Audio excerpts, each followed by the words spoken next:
എല്ലാവർക്കും നമസ്കാരം. കുറച്ച് കാത്തിരിക്കേണ്ടി വരും, കാരണം ഇന്ന് വളരെ പ്രധാനപ്പെട്ട ഒരു അതിഥി നമുക്കുണ്ട്.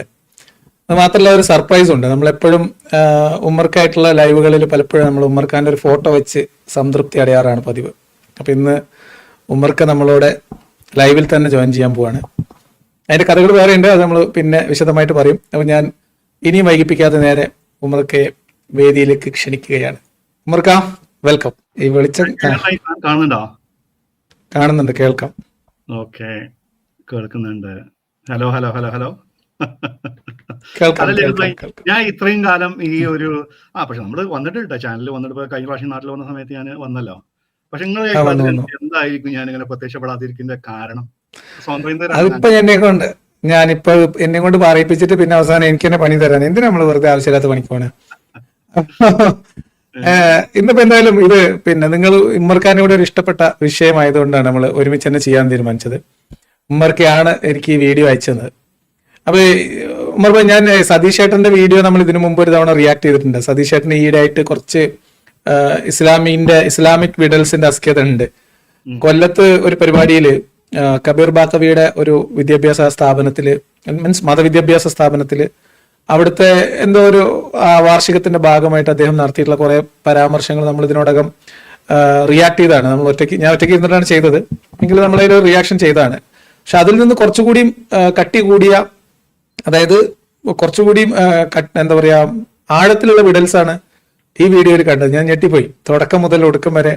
അപ്പൊ ഞാനിത് പിന്നെ വേറെ കട്ട് ചെയ്യാനോ എഡിറ്റ് ചെയ്യാനോ നിന്നിട്ടില്ല. നമുക്കിത് കുറെ കാലമായി നമ്മൾ ഈ കോഴിക്കോടൻ ടീമിന്റെ എന്താണ് വാവേട്ടാന്നുള്ള വീഡിയോ കണ്ടു കഴിഞ്ഞതിന് ശേഷം ഇത്രയും പിന്നെ സ്വസ്ഥമായിട്ട് ഇരുന്ന് ചിരിക്കാൻ പറ്റിയ വേറെ ഒരു വിഡൽ വീഡിയോ ഞാൻ അധികം കണ്ടിട്ടില്ല. അപ്പൊ അതുകൊണ്ട് നമുക്ക് ഇന്ന് വലിയ റിയാക്ഷൻ എന്നുള്ള രീതിയിലപ്പുറത്തേക്ക് സതീഷ് ഏട്ടന്റെ വിഡൽസ് ഒന്നും ഇങ്ങനെ കേട്ടു പോകാം. അപ്പൊ അതിൽ നമുക്ക് ഓർമ്മ വരുന്ന കാര്യങ്ങൾ എന്തെങ്കിലുമൊക്കെ ഉണ്ടെങ്കിൽ പറയാം. എന്ത് പറയുന്നു ഉമർ ഭായ്? തീർച്ചയായിട്ടും. അതുകൊണ്ടല്ലേ സതീഷ് ഏട്ടന്റെ ഇസ്ലാമിക് വിഡൽസ് അല്ലേ? ഇല്ല, ഇസ്ലാമിക് വിഡൽസ്. അതെ, ഈ ലഹബായ്, നിങ്ങൾക്ക് പക്ഷെ എനിക്ക് വേറൊരു വ്യക്തി അയച്ചു തന്നാണ് കോമഡി. എന്ന് വെച്ചാൽ ഈ കക്ഷി എനിക്ക് അയച്ചു തന്ന കക്ഷി അത്യാവശ്യം ഈ രാഷ്ട്രീയ നിരീക്ഷകനും ഇതിനൊക്കെ മതങ്ങളൊക്കെ താല്പര്യത്തോടെ സമീപിക്കുന്ന ഒരാളാണ്. പക്ഷെ ഈ അവർക്ക് പോലും ഒരു സംശയം അല്ല ഈ പറഞ്ഞതിൽ, എന്നോട് ചോദിച്ചു ഈ പറഞ്ഞതിൽ വല്ല സത്യമുണ്ടോ എന്ന് പറഞ്ഞാണ് എനിക്ക് അയച്ചു തന്നത്. അപ്പൊ ആലോചിച്ച് നോക്കൂ, ഈ ആളുകളെ ഈ പലതരം വിഡൽസ്. ഈ സതീഷ് ഏട്ടൻ അത്യാവശ്യം നല്ല വായനയുള്ള മനുഷ്യനല്ലേ ഈ കക്ഷി. ഞാൻ ഒരുപാട് പുസ്തകങ്ങളൊക്കെ പരിചയപ്പെടുന്ന സംഗതിയൊക്കെ ഞാൻ കണ്ടിട്ടുണ്ട്. പക്ഷെ എന്നാൽ പോലും അത് ഓരോ വർഷത്തിൽ ഞാൻ ഈ വർഷം വായിച്ച പുസ്തകങ്ങൾ എന്നൊക്കെ പറഞ്ഞ ലിസ്റ്റ് ഒക്കെ പ്രസിദ്ധീകരിക്കുന്നത് പിന്നെ തീർച്ചയായിട്ടും അങ്ങനെയൊക്കെ നല്ല വായനയുള്ള മനുഷ്യനാണ് അങ്ങനെയൊക്കെ പറയുന്നത്. പിന്നെ നിലനിൽപ്പിന്റെ ഒരു പ്രശ്നമാണല്ലോ.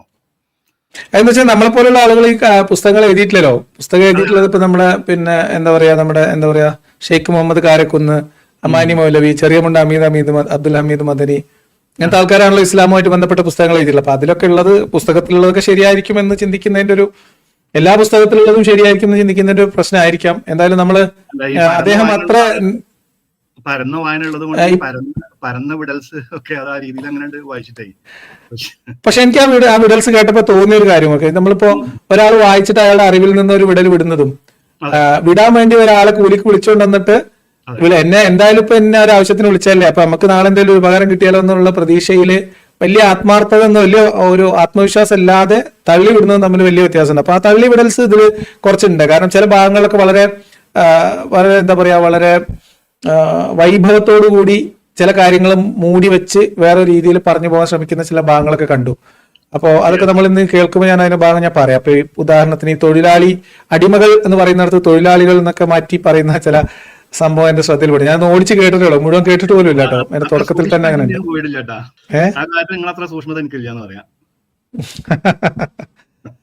അപ്പൊ നമുക്ക് എന്നാലും സതീഷ് ചേട്ടന്റെ വിഡൽസിലേക്ക് കടക്കാം. ഒരുപാട് സമയം വൈകിപ്പിക്കേണ്ട, ആൾക്കാർ പ്രതീക്ഷയുടെ കാത്തിരിക്കും. സ്ത്രീധനം വാങ്ങിക്കരുത്, പകരം മഹറാണ് കൊടുക്കേണ്ടത് എന്ന് പറഞ്ഞു. സ്ത്രീധനം വാങ്ങിക്കരുത്. എത്ര നൂറ്റാണ്ടുകൾക്ക് ശേഷമാണ് സ്ത്രീധന നിരോധന നിയമങ്ങളെല്ലാം ലോകത്ത് പല രാജ്യങ്ങളിലും ഉണ്ടായത്. സ്ത്രീധനം വാങ്ങിച്ചു പോകരുത്, സ്ത്രീയാണ് ധനം, മഹർ കൊടുക്കണം, അങ്ങോട്ട് കൊടുക്കണം എന്ന് പറഞ്ഞു. എന്തതിനെ കുറിച്ച് പറയാനുള്ളത്? അല്ല, സ്ത്രീ തന്നെയാണ് ധനം അല്ലേ, മഹർ കൊടുക്കാൻ പാടില്ല. ഞാൻ ചോദിക്കട്ടില്ല, നിങ്ങൾ ഈ മഹർ എന്ന വാക്ക് ഖുർആനിൽ എവിടെയെങ്കിലും കണ്ടിട്ടുണ്ടോ? മഹർ മത്താണ്. മത്താവ്. അത് എന്തിനാണ് നമ്മൾ കൊടുക്കേണ്ടത് സാധാരണ രീതിയിൽ ഖുർആനിൽ പറഞ്ഞുള്ളത്? അത് ഇതിന് തന്നെ, ഇപ്പൊ എന്താവശ്യത്തിനാണോ കല്യാണം കഴിക്കുന്നത് അതിന് ആവശ്യത്തിന് വേണ്ടിയിട്ട്. ഉം. അല്ല മൂപ്പര് ഞാൻ മഹറിനെ കുറിച്ച് ഞാൻ ഒരു പരമ്പര തന്നെ ചെയ്ത് തുടങ്ങിയിട്ടുണ്ടായിരുന്നു. മഹർ എന്താണെന്ന് വിശദീകരിച്ച് 10 ഉൽമൊയിനൊക്കെ എടുത്ത് വായിച്ചിട്ട് ഞാൻ പറഞ്ഞു കൊടുത്തിട്ടുണ്ട്. അതായത് സ്ത്രീധനത്തെക്കാളും നീചമായ, സ്ത്രീവിരുദ്ധമായ, സ്ത്രീകളെ ഇത്രമേൽ അവഹേളിക്കുന്ന വേറൊരു സംവിധാനം വിവാഹത്തിൽ ഇല്ലാന്ന് എന്റെ അഭിപ്രായം. തീർച്ചയായും മഹറിനോളം. അതെ അതെ അതെ അതെ. അത് നമുക്ക് അതിനെ കുറിച്ച് ഒരു ചരിത്രം തന്നെ പറയണം. ഈ മാറിന്റെ വിഷയം മൂപ്പര് പറഞ്ഞു നിർത്തോ? അത് പറഞ്ഞു നിർത്തിയ ശേഷം നമുക്ക് ആ കാര്യം അതൊന്ന് തീർത്തിട്ട് അതിലേക്ക് വരാം, മഹറിലേക്ക് വരാം. അതിന്റെ മുമ്പ് പുള്ളിനെ വല്ലാണ്ട് വിസ്മയിപ്പിച്ച ഒരു കാര്യം, വേറൊരു സംഭവം പറയുന്നുണ്ട്. അതിൽ 2 വിടൽസ് ഒരുമിച്ച് ഒറ്റ വിടലാണ്. 2 വിടല് ഒറ്റ വിടലാക്കി വലിയ വിടലാക്കി വിടുന്നുണ്ട്. അതൊന്ന് ശ്രദ്ധിച്ചോളൂ. അവിടെ ഞാനൊന്ന് പോസ് ചെയ്യാം, കാരണം അത് അത്രയും സൂക്ഷ്മമായിട്ട് കേട്ടാൽ മാത്രം മനസ്സിലാവുന്ന ഒരു വിടലാണ്. അത്ഭുതപ്പെടുത്തിയത് ഏറ്റവും വലിയ സുവർണകാലം പ്രവാചകന് ശേഷമുള്ളത് എന്ന് വിശേഷിപ്പിക്കപ്പെടുന്നത് ഖലീഫ ഉമറിന്റെ കാലമാണ്. ഖലീഫ ഉമറിന്റെ സദസ്സിൽ ഒരിക്കൽ ഈ മഹർ തുക കുറയ്ക്കാനുള്ള ഒരു തീരുമാനമെടുത്തു. അപ്പോൾ ആ രാജസദസ്സിൽ ഒരു വനിതയുണ്ടായിരുന്നു. അത് അത്ഭുതപ്പെടുത്തുന്ന കാര്യം, അന്നത്തെ രാജസദസ്സിൽ ഒരു വനിതയുണ്ടായിരുന്നു. ഇതാണ് ഞാൻ പറയുന്നത്. ഇത് നമ്മൾ സൂക്ഷിച്ചിട്ടില്ലെങ്കിൽ അതാണ് സ്കിപ്പ് ചെയ്തു പോകും. അന്നത്തെ രാജസദസ്സിൽ, ഉമറിന്റെ രാജസദസ്സിൽ ഒരു വനിത എന്ന് പറഞ്ഞാൽ ആ രാജസദസ്സിന്റെ അല്ലെങ്കിൽ ആ മന്ത്രിസഭയുടെ ആ നേതൃത്വത്തിന്റെ ഭാഗമായിട്ട്, അല്ലെങ്കിൽ ഇവിടുത്തെ നിയമനിർമ്മാണ സഭയുടെ ഭാഗമായിട്ട് ഒരു വനിത ഉണ്ടായിരുന്നു എന്ന ധ്വനിയാണ് അദ്ദേഹം അത്ഭുതിക്കാൻ കാരണം എന്നാണ് എനിക്ക് തോന്നിയത്. അപ്പോൾ ഒന്നത്. രണ്ടാമത്, മുഹമ്മദ് നബിയുടെ കാലം കഴിഞ്ഞ പിന്നെ ഏറ്റവും മികച്ച ഭരണം ഖലീഫ ഉമറിന്റെ ഭരണമാണ്. ഈ 2 സങ്കല്പങ്ങൾ ഒന്ന് പറഞ്ഞിട്ട് നമുക്ക് മഹറിലേക്ക് വീണ്ടും തിരിച്ചു വരാം. അതെ. അപ്പൊ ഈ വിവാഹത്തിന്റെ കാര്യം പറഞ്ഞല്ലോ. സത്യം പറയുകയാണെങ്കിൽ ഞാൻ അതിനെ മനസ്സിലാക്കുന്നത്, നമ്മൾ ചരിത്രം ഏത് അളവിൽ വായിച്ചു കഴിഞ്ഞാൽ, അപ്പൊ ഇസ്ലാമിന്റെ ടെക്സ്റ്റ് എന്ന് പറയുന്നത് ഖുർആനും ഹദീസും ആണല്ലോ. അപ്പൊ ഈ ഖുർആനും ഹദീസിലേക്ക് നമ്മൾ തിരിച്ചു പോകുന്നത്, പിന്നെ നമുക്ക് അതിന്റെ കർമ്മശാസ്ത്ര ഗ്രന്ഥങ്ങളുണ്ട്. ഇതിൽ നമ്മൾ ഖുർആനിലാണ് നമ്മൾ ആദ്യം നമുക്ക് നോക്കേണ്ടത്. എന്റെ അഭിപ്രായത്തിൽ 4:25 ഡിസ്പ്ലേ ചെയ്യാൻ പറ്റും അവിടെ ഖുർആൻ ആ ഒരു ആയത്ത്. കാരണം എന്താ വെച്ചാൽ നമ്മളിങ്ങനെ പറഞ്ഞു കഴിഞ്ഞു കഴിഞ്ഞാൽ അത് പ്രയാസം ഉണ്ടാക്കും. കാരണം ആളുകൾ നമ്മൾ കളവ് പറയുകയാണെന്ന് പറയും. 4:25 ആയത്ത് എന്നുള്ളതിന്റെ നല്ല ഓർമ്മയിൽ അത് ഞാൻ അത് പ്രയാസമൊന്നുമില്ല, നമുക്ക് നോക്കാം. ഒരു മിനിറ്റ്. അപ്പൊ ഞാൻ ആ ഖുർആൻ വചനം ഒന്ന് അല്ല 4:24 കിട്ടി. 4:25 4:24 4:24 4:24 അത് പ്രസിദ്ധമായിട്ടുള്ള ഒരു ആയത്താണ്. പല വിഷയങ്ങളും ഇതിൽ കൈകാര്യം ചെയ്യുന്നുണ്ട്. അപ്പൊ അത് ഞാൻ വായിക്കാം. ഇവിടെ ഇതിൽ ബ്രാക്കറ്റിലുള്ളത്, ഈ ബ്രാക്കറ്റിലുള്ളത് അടക്കം ഞാൻ വായിക്കുന്നു. മറ്റുള്ളവരുടെ വിവാഹബന്ധത്തിലിരിക്കുന്ന സ്ത്രീകളും നിങ്ങൾക്ക് നിഷിദ്ധമാക്കപ്പെട്ടിരിക്കുന്നു. അത് ബ്രാക്കറ്റിലാണ് എഴുതിയിട്ടുള്ളത്. അതൊക്കെ കുറച്ച് പണിയാണോ സംശയമുണ്ട്. ബാസിലിനോട് പറഞ്ഞാൽ എനിക്ക് വിശ്വാസമാവില്ല. വിശ്വാസം ഉണ്ടാവില്ല. അല്ല, അത് പ്രശ്നം വെച്ചാൽ ബാസിൽമാരൊക്കെ നമ്മൾ ഈ പറയുന്നതൊക്കെ നമ്മൾ കളവാണെന്ന് പറഞ്ഞ് പ്രചരിപ്പിക്കും. വിശ്വാസികൾ താഴെ ഉണ്ടാവും, ഒരു കാണും വേണം. ഖുർആനിൽ എന്താണ് പറയാന്നുള്ളത്. കാരണം നമ്മൾ ഈ ഇസ്ലാമില് ഈ നമ്മൾ പറയുന്നത് പച്ചക്കളവാണെന്ന് അവർ പറഞ്ഞു വരത്തും. അപ്പൊ അതുകൊണ്ടാണ് ഖുർആനിൽ ഈ സംഗതി കാണുന്നത് പറയുന്നത്. എന്റെ നാട്ടുകാരനാണ്. ഒന്ന് ട്രാൻസ്ലേഷൻ കുഞ്ഞു മുഹമ്മദ് വർപ്പൂരാണ് അതിലുള്ളത്. അല്ല, ഇത് ഞാൻ ഓൺലൈനാണ്. ഏകദേശം വിദേശം തന്നെയാണ്. അതെ.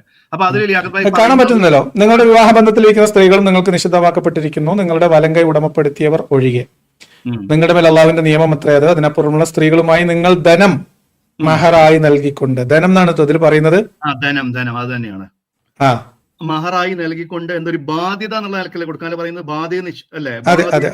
ശേഷം നിങ്ങൾ അന്യോന്യം തൃപ്തിപ്പെട്ട് സുഖം അനുഭവിച്ചാൽ കൊടുക്കുന്ന ഒരു സംഗതിയായിട്ടല്ല അത് പറയുന്നത്. അങ്ങനെ മാത്രമല്ല, ഇതാ അതിനപ്പുറമുള്ള സ്ത്രീകളുമായി നിങ്ങളുടെ ധനം മഹറായി നൽകിക്കൊണ്ട് നിങ്ങൾ തേടുന്നത്. വിവാഹബന്ധം എന്നൊക്കെ പറഞ്ഞത് വെറുതെ ബ്രാക്കറ്റ് ഇട്ട്, ഞാൻ ബ്രാക്കറ്റ് ഇടാതെ വായിക്കാതെ കേട്ടോ. തേടുന്നത്, അതായത് ചോദിക്കുന്നത്, പൈസ തരാമെന്ന് പറഞ്ഞ് ചോദിക്കുന്നത് നിങ്ങൾക്ക് അനുവദിക്കപ്പെട്ടിരിക്കുന്നു എന്നാണ് ഞാൻ ഈ വായിച്ചപ്പോൾ എനിക്ക് അർത്ഥം മനസ്സിലായത്. അതായത് നിങ്ങളുടെ ധനം നൽകിക്കൊണ്ട് നിങ്ങൾ തേടുന്നത്, നിങ്ങളുടെ പൈസ കൊടുത്തുകൊണ്ട് ചോദിക്കുന്നത് കുഴപ്പമില്ല, നിങ്ങൾക്ക് അനുവദിക്കപ്പെട്ടിരിക്കുന്നു. നിങ്ങൾ വൈവാഹിക ജീവിതം ലക്ഷ്യമാക്കുന്നവരായിരിക്കണം, നീചവൃത്തി ആഗ്രഹിക്കുന്നവരാകരുത്. അങ്ങനെ അവരിൽ നിന്ന് നിങ്ങൾ വല്ല സുഖവും അനുഭവിച്ചാൽ അവർക്കുള്ള വിവാഹ മൂല്യം ഒരു ബാധ്യത എന്ന നിലക്ക് നിങ്ങൾ നൽകേണ്ടതാണ്. അത് സുഖം അനുഭവിച്ചു കഴിഞ്ഞാൽ മാത്രമാണ് ഇത് ബാധ്യതയായിട്ട് കൊടുക്കേണ്ടത് എന്നാണ് ഈ പറയുന്നത്. അതായത് ഇസ്ലാമിന്റെ ഒന്നാമത്തെ പ്രമാണം എന്ന് പറയുന്നത് ഖുർആനാണ്. അതിൽ യാതൊരു ആർക്കും അതിൽ യാതൊരു സംശയമില്ല. ഖുർആൻ പറയുന്ന സംഗതിയാണ് സുഖം അനുഭവിച്ചാൽ കൊടുക്കുന്ന. ഒരു സ്ത്രീയെ ഇത്രമാത്രം ഇകഴ്ത്തുന്ന ഒരു ആയത്ത് വേറെയുണ്ടോ? അതായത് ഇസ്ലാമിൽ ഇത് വിവാഹം എന്ന് നിക്കാഹ് എന്നും മഹർ എന്നും വിവാഹം എന്നും അർത്ഥം വെച്ചാൽ പോലും മഹറിനോളം വൃത്തികെട്ട വേറൊരു സാധനമില്ല. മഹറിനോളം വൃത്തികെട്ട ഒരു സാധനമില്ല. നമ്മൾ നമ്മൾ മറ്റേ ഇവരുടെ കർമ്മശാസ്ത്ര പുസ്തകത്തിലേക്കൊന്നും വേണ്ട. ഖുർആൻ പറയുന്നു സുഖം അനുഭവിച്ചാൽ കൊടുക്കുന്ന ഒരു കൂലിയാണ്, പച്ച മലയാളത്തിൽ പറഞ്ഞു കഴിഞ്ഞാൽ യോനി കൂലിയാണ് എന്നാണ് പറഞ്ഞു വെക്കുന്നത്. ഞാനല്ല, ഖുർആൻ പറയല്ലേ അല്ലേ? അപ്പോ ഈ സതീശൻ പറയുന്നത്, ഈ വി ഡി സതീശൻ എന്ന വ്യക്തി പറയുന്നത് പോലെ ഇത് പിന്നെ എന്താ പറയാ, സ്ത്രീധനം ഒഴിവാക്കിയാണ്ട് സ്ത്രീകളെ സംരക്ഷിക്കാൻ വേണ്ടിയിട്ട് വലിയ എന്തോ ഒരു സംഗതി കൊടുക്കല്ലേ അത്. ഈ വിഷയം തന്നെ ലിയാഖത്ത് ഭായി ഹദീസിൽ പറയുന്നുണ്ട്. ഒരു സ്ത്രീയും വലിയില്ലാതെ വിവാഹം കഴിക്കൂല. അവരെ വിവാഹം കഴിക്കാൻ അവർക്കൊരു വലിയ വേണം, അല്ലെങ്കിൽ ആ വിവാഹം ഇൻവാലിഡ് ആണ്. പിന്നെ പറയുന്നു, എന്താണ് പറയുന്നത്, മഹർ എന്ന സംഗതി കൊടുക്കുന്നത് അവരുടെ പ്രൈവറ്റ് പാർട്ട് എൻജോയ് ചെയ്തതിനുള്ള കൂലിയായിട്ടാണ് എന്നാണ് എഴുതിയിട്ടുള്ളത്. അപ്പൊ ഇത് നമുക്ക് പിന്നെ ജാമിൽ തിർമിദിയിൽ എന്നാണ് ഞാൻ വായിക്കുന്ന ആയിഷ നരേറ്റ് ചെയ്തൊരു ഭാഗം. ഏതൊരു സ്ത്രീയും വിവാഹം കഴിക്കുകയാണെങ്കിൽ അവരുടെ വലിയ ഇല്ലാതെ കല്യാണം കഴിച്ചു കഴിഞ്ഞാൽ അത് ഇൻവാലിഡ് ആണ്. അത് മാത്രമല്ല, അത് 2-3 പ്രാവശ്യം അവർ പറയുന്നുണ്ട്. പറയാണ് പിന്നെ ഈ മഹർ എന്ന് പറയുന്നത് അത് അവരെ പ്രൈവറ്റ് പാർട്ട് എൻജോയ് ചെയ്തതിനുള്ള കൂലിയാണ് എന്ന് പറയുന്നുണ്ട്. ഇത് ജാമിഅ തിർമിദി 1102 ലിയാഖത്ത് ഭായി. അതിന്റെ ആ ഒരു ഹദീസ് ഞാൻ അത് നിങ്ങൾക്ക് അയച്ചു തരാം. ഒരു മിനിറ്റ്. ഇതും അവിടെ ഡിസ്പ്ലേ ചെയ്യാൻ പറ്റുന്നുണ്ടെങ്കിൽ നന്നായിരുന്നു. ഒരു മിനിറ്റ്. അത് നമുക്ക് ഒന്ന് ജസ്റ്റ് ആ ഒരു റെഫറൻസ് മാത്രം കൊടുത്താൽ മതി. ഓക്കെ, നമുക്ക് ഈ ഡീറ്റെയിലേക്ക് പോവാം. അപ്പൊ ലിയാഖത്ത് ഭായി, ഇങ്ങനെ യോനിക്കൂലിയാണ്, അവർ സ്ത്രീകളെ അവരുടെ പ്രൈവറ്റ് പാർട്ട് എൻജോയ് ചെയ്യാൻ വേണ്ടിയിട്ട് കൂലിയാണ് എന്നുള്ളത് ഖുർആനിൽ നിന്നും ഹദീസിൽ നിന്നും നമ്മൾ അത് എസ്റ്റാബ്ലിഷ് ചെയ്ത് കഴിഞ്ഞു. ഇനി നമ്മൾ ഇതിന്റെ ഒരു ചരിത്രത്തിലേക്ക് നമ്മൾ പോയി കഴിഞ്ഞു കഴിഞ്ഞാൽ ലിയാഖത്ത് ഭായി, ഇതിന്റെ ഒരു വസ്തു നമ്മൾ പരിശോധിച്ച് കഴിഞ്ഞു കഴിഞ്ഞാൽ നമ്മൾ ഫിഖ് ഗ്രന്ഥങ്ങളിലൊക്കെ നമ്മൾ എത്രയോ നമ്മൾ നിങ്ങൾ തന്നെ ഒരുപാട് ഈ യൂട്യൂബിലൊക്കെ അത് പറഞ്ഞിട്ടുണ്ട്. ഒരു സ്ത്രീ, ഇപ്പൊ പൊതുവെ നമ്മൾ പറയുന്ന ഇസ്ലാമിലെ സ്ത്രീ എന്ന് പറയുന്നത് എന്താണ്, അതായത് അവർക്ക് പ്രത്യേകിച്ച് ബാധ്യതകളൊന്നും തന്നെ ഇല്ല. അതുകൊണ്ടാണ് അവർക്ക് ഈ സ്വത്തിന്റെ പകുതി കൊടുക്കുന്നത് എന്നല്ലേ ലിയാഖത്ത് ഭായി പറയുന്നത്. അതെ, സ്വത്തിന്റെ പകുതി അവർ കൊടുക്കുന്നത് വെച്ചാൽ അവർക്ക് മറ്റുള്ള മതങ്ങളെ പോലെ നല്ല ഇസ്ലാം എന്ന് പറഞ്ഞാൽ ഇസ്ലാമിലെ സ്ത്രീ എന്ന് പറയുന്നത് അവർ ഭയങ്കര പ്രൊട്ടക്റ്റഡ് ആണ്. അവർക്ക് മറ്റുള്ള ബേർഡനോ കാര്യങ്ങളോ ഒന്നുമില്ല. അപ്പോ അതുകൊണ്ടാണ് അവർക്ക് സ്വത്തിന്റെ പകുതി കൊടുക്കുന്നത്. ഫൈനാൻഷ്യലായിട്ട് എന്ത് പ്രശ്നം വന്നു കഴിഞ്ഞാലും അത് ആണുങ്ങൾ ഏറ്റെടുക്കുന്നുള്ളതാണ്. പക്ഷെ അങ്ങനെ പറഞ്ഞു പറ്റിക്കുന്ന സ്ത്രീകൾ മനസ്സിലാക്കേണ്ട ഒരു കാര്യം, ഇതുപോലുള്ള കർമ്മശാസ്ത്ര ഗ്രന്ഥങ്ങളിൽ എഴുതി വെച്ചിട്ടുള്ളത്, കർമ്മശാസ്ത്രം പോട്ടെ, ഹദീസിൽ തന്നെ പറഞ്ഞിട്ടുണ്ട്, ലിയാഖത്ത് ഭായിക്കും ഓർമ്മയില്ലേ, അതായത് ഒരു ദിവസം ഒരു സ്ത്രീ പിന്നെ ഭർത്താവിനോട് സ്വന്തം അതായത് ഒരു സ്ത്രീ പറയുകയാണ് ഇന്ന് എനിക്ക് പ്രയാസമുണ്ട് എന്ന് പറഞ്ഞു കഴിഞ്ഞാൽ നേരം വെളുക്കോളം ആ സ്ത്രീയെ പ്രാകാൻ വേണ്ടിയിട്ട് അള്ളാഹു മലക്കുകളെ ഏൽപ്പിച്ചു എന്നാണ് പറഞ്ഞിട്ടുള്ളത്, അല്ലേ ലിയാഖത്ത് ഭായി? അതെ, തീർച്ചയായിട്ടും. മാത്രമല്ല, ഈ കല്യാണവുമായി ബന്ധപ്പെട്ട് സ്ത്രീകൾക്ക് കല്യാണത്തിലുള്ള അവകാശം പറയുന്ന സമയത്ത് ആലോചിക്കേണ്ട കാര്യം, ഒരു സ്ത്രീ സ്വന്തം കല്യാണമോ മറ്റൊരു സ്ത്രീയുടെ കല്യാണം നടത്തി കൊടുത്താല് നേരിട്ട് ചെയ്താല് മഹർ നേരത്തെ പറഞ്ഞ വലിയും പിന്നെ അധികാരികളും ഇല്ലാതെ ചെയ്തു കഴിഞ്ഞാൽ അവർ രണ്ടുപേരും വ്യഭിചാരിണികളാണ് എന്നാണ് പറഞ്ഞിട്ടുള്ളത്. വലിയ പെർമിഷൻ ഇല്ലെങ്കിൽ അത് ഇൻവാലിഡ് ആണെന്ന് പറയുന്നുണ്ട്. ഇൻവാലിഡ് ആണ് എന്ന് മാത്രമല്ല, സ്ത്രീ അങ്ങനെ വിവാഹം ചെയ്യിപ്പിക്കാന്നാൽ വ്യഭിചാരാണെന്നാണ് ഈ പറയുന്നത്. അതുകൊണ്ടാണ് അത് ഇൻവാലിഡ് ആവുന്നത്. അങ്ങനെ ആ മാരേജിലേക്ക് അവർ കടന്നു കഴിഞ്ഞാൽ അവർക്ക് കിട്ടുന്ന മഹർ എന്ന് പറയുന്നത് അവരുടെ പ്രൈവറ്റ് പാർട്ട് എൻജോയ് ചെയ്യാനുള്ള കൂലിയാണ് എന്നും ഹദീസിൽ പറയുന്നുണ്ട്. അല്ല, ആ ഹദീസ് തന്നെയാണ് എടുത്തു വെച്ചെന്ന് തോന്നുന്നു, അല്ലെ? അത് തന്നെയാണ് തോന്നുന്നു. അപ്പോ നേരം വെളുക്കോളം അള്ളാഹു മലക്കിനെ ഏൽപ്പിച്ചേക്കുക. ഈ ഭർത്താവ് ചോദിക്കാണ്, പിന്നെ അല്ല ഇന്ന് എന്ന് പറഞ്ഞു കഴിഞ്ഞാൽ ഇന്ന് കുറച്ച് ചെറിയ പ്രയാസം ഉണ്ട് എന്ന് പറഞ്ഞു കഴിഞ്ഞാൽ ആ മലക്ക് അവകാശമില്ലേ? ഇവർ പറയുന്നത് എന്താ വെച്ചിട്ടുണ്ടെങ്കിൽ, നമ്മൾ ഇതിനെ കുറിച്ചൊക്കെ ആദ്യകാലങ്ങളിൽ മാത്രമല്ല ഈ പിന്നെ മഹർ അല്ലെങ്കിൽ ഇവർ പറയണല്ലോ സ്ത്രീകളെ സംരക്ഷണം, സ്ത്രീകളുടെ ചെലവ്, വസ്ത്രം എന്നൊക്കെ പറയല്ലോ.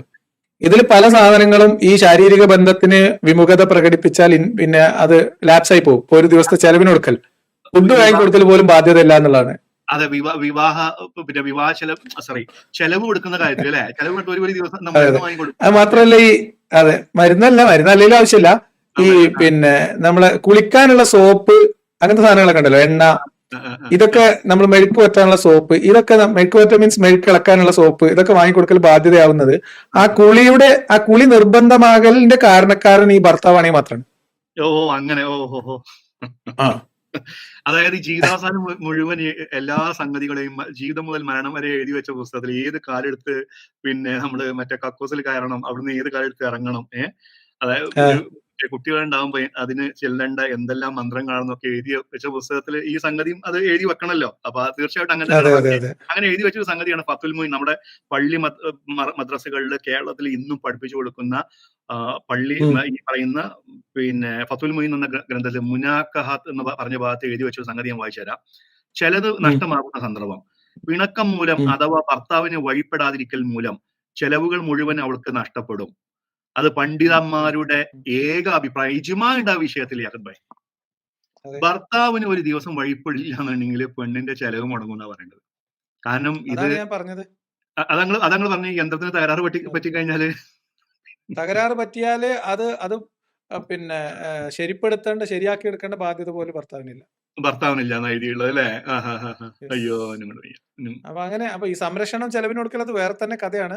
ഈ ഇപ്പൊ നമ്മൾ മഹറാണ് ഇപ്പൊ ഉസ്താദ് മീൻസ് സതീശേട്ടൻ പറഞ്ഞത് മഹർ ആയതുകൊണ്ട് മഹർ എന്ന് പറയുന്നത് അത്ര എന്തോ ഒരു മഹാസംഭവമാണെന്നൊന്നും വിചാരിക്കേണ്ട. മഹർ സ്ത്രീത്വത്തെ അപമാനിക്കുന്നതിന്റെ ഏറ്റവും അങ്ങേയറ്റം ആയിട്ടുള്ള ഒരു കാര്യമാണ് വിവാഹത്തിൽ. സ്ത്രീധനത്തെക്കാളും മ്ലേച്ഛമായിട്ടുള്ള ഒരു വ്യവസ്ഥിതിയാണ് മഹർ. കാരണം സ്ത്രീ ശരീരത്തെ ഇപ്പൊ നിക്കാഹിന്റെ വചനങ്ങളിൽ തന്നെ വളരെ ക്ലിയർ ആയിട്ട് പറയുന്നത് ഇന്ന മഹർ നിശ്ചയിച്ച ആ മഹറിന് പകരമായി എന്റെ മകൾ അല്ലെങ്കിൽ എന്റെ പെങ്ങൾ അല്ലെങ്കിൽ എന്റെ പേരക്കുട്ടി ഇന്ന സ്ത്രീയെ ആ മഹറിന് പകരമായിട്ട് കൈമാറാണ്. അതെ അതെ തീർച്ചയായിട്ടും അതെ അതെ അതെ ഇതിൽ യാക്കോബ് നേരത്തെ ഞാൻ പറഞ്ഞ ഒരു ഹദീസ് എന്ന് പറയുന്നത് സ്വഹീൽ ബുഖാരിയിലുള്ള ഹദീസാണ്. ഹദീസിൽ ഇങ്ങനെയാണ് പറയുന്നത്, അബൂ ഹുറൈറയിൽ നിന്ന് നബി പറഞ്ഞു, ഒരു പുരുഷൻ തന്റെ ഭാര്യയെ തന്റെ വിരിപ്പിലേക്ക് ക്ഷണിച്ചു, അപ്പോഴവൾ ക്ഷണം നിരസിച്ചു. അങ്ങനെ അയാൾ കോപിഷ്ഠനായി രാത്രി കഴിച്ചു കൂട്ടിയാൽ പുലരും വരെ മലക്കുകൾ അവിടെ ശപിച്ചുകൊണ്ടിരിക്കുന്ന പറയുന്നത്. അപ്പോ ഞാൻ ആലോചിച്ചത് എന്താ വെച്ചാൽ അപ്പൊ ഒരു ആണ് പറഞ്ഞു ഏൽപ്പിച്ചിട്ട് ശപിക്കണതാണോ അതോ മലക്കുകൾ നോക്ക അല്ല പറയാതെ മലക്കുകൾ എന്ന് പറഞ്ഞു കഴിഞ്ഞാൽ ഫ്രീയില്ലാത്ത മനുഷ്യന്മാരല്ലേ, ജീവികളല്ലേ, അല്ല പറയാതെ പറ്റില്ല. എന്റെ സംശയം അതല്ല. അപ്പൊ പെണ്ണ് ഓക്കെയാണ്, ആണ് ഇക്ക ഇന്ന് ആവാമെന്ന് ചോദിച്ചാൽ ആണ് ലീവ് എടുക്കണി അല്ല ആണുങ്ങൾ ഞാൻ പറയുകയാണെങ്കിൽ അന്ന് മലക്ക് ലീവ് എടുക്കുക അല്ലേ? അല്ല അപ്പൊ മലക്ക് അപ്പുറത്ത് പോയി റഹ്മത്തിന്റെ പാട്ട് പാടുവയ്ക്കും. റഹ്മത്തിന്റെ പാട്ട് പാടും എല്ലാം ഒരുപാട്. അത് സത്യം പറയുകയാണെങ്കിൽ മഹർ സതീഷേട്ട മഹർ വല്ലാണ്ട് അതിമ പുളകിതനാവണ്ട. മഹറിനെ കുറിച്ച് നമ്മൾ ഒരു വീഡിയോ 1-2 വീഡിയോ ചെയ്തിട്ടുണ്ട്, ഇനി വിശദമായിട്ട് അതിൽ വരാനുണ്ട്. മഹർ എന്തോ സംഭവമാണ്. ഇപ്പൊ ഇനി പറയാൻ പോകുന്നത് ഇങ്ങനെ നമ്മൾ നേരത്തെ ഖലീഫ ഉമറിന്റെ സദസ്സിൽ ഒരു വനിത അതും അത്ഭുതപ്പെടുത്തിയെന്ന് പറഞ്ഞു. അപ്പൊ അങ്ങനെ വനിതകളുള്ള സദസ്സൊന്നും അങ്ങനത്തെ നിയമനിർമ്മാണ സംഗതികളിലോ ഭരണത്തിന്റെ കാര്യങ്ങളിലൊന്നും ഇസ്ലാമികമായിട്ട് സ്ത്രീകൾക്ക് അങ്ങനെ പ്രത്യേകിച്ച് സ്ഥാനം അല്ല. അങ്ങനെ സദസ് അതിന്റെ കോമഡി എന്താ വെച്ച് കഴിഞ്ഞാൽ മൂപ്പര് പറയുന്ന ഇവിടെ രാജസദസ്സാണ് ഒരു വാക്കുകൾ സതീശോ. അതെ അതെ രാജസദസ്. അതിൽ എന്റെ അതിൽ ഒരു ആലങ്കാരികമായിട്ട് പറയുകയാണെങ്കിലും പൊന്നാര സതീശേട്ട ഞങ്ങൾ അങ്ങനെ ഒന്നും പറയില്ല. കാരണം അത് അങ്ങനെയൊക്കെ ഖലീഫമാരെ കുറിച്ച് ഞങ്ങൾ പറയുന്നത് ലാളിത്യത്തിന്റെ ഈറ്റിലെന്നൊക്കെ പറഞ്ഞു കഴിഞ്ഞാല് ഇപ്പൊ ഞാൻ എന്താണ് നമ്മള് മറ്റേ ഇയാള് അത് ഈന്തപ്പനത്തോട്ടത്തിന്റെ തണലിലാണെങ്കിലും രാജസദസ് ഉമർ ഭായ് അല്ല പറയുന്നത് അത് ചരിത്രവായനൊക്കെ നടത്തുമ്പോ ഖലീഫാമർ രാജസദസ് ആണപ്പോ എനിക്ക് ആ കാര്യത്തിൽ ഒബ്ജക്ഷൻ ഉണ്ട്. കാരണം എന്താ വെച്ചാൽ ഗാന്ധി പണ്ട് പറഞ്ഞു എനിക്ക് പിന്നെ ഈ ഖലീഫാമറിന്റെ ഭരണം ഞാൻ ആഗ്രഹിക്കുന്നത്, ഞാൻ തെരഞ്ഞിട്ട് എത്ര കണ്ടിട്ടും എനിക്ക് കിട്ടിയില്ല.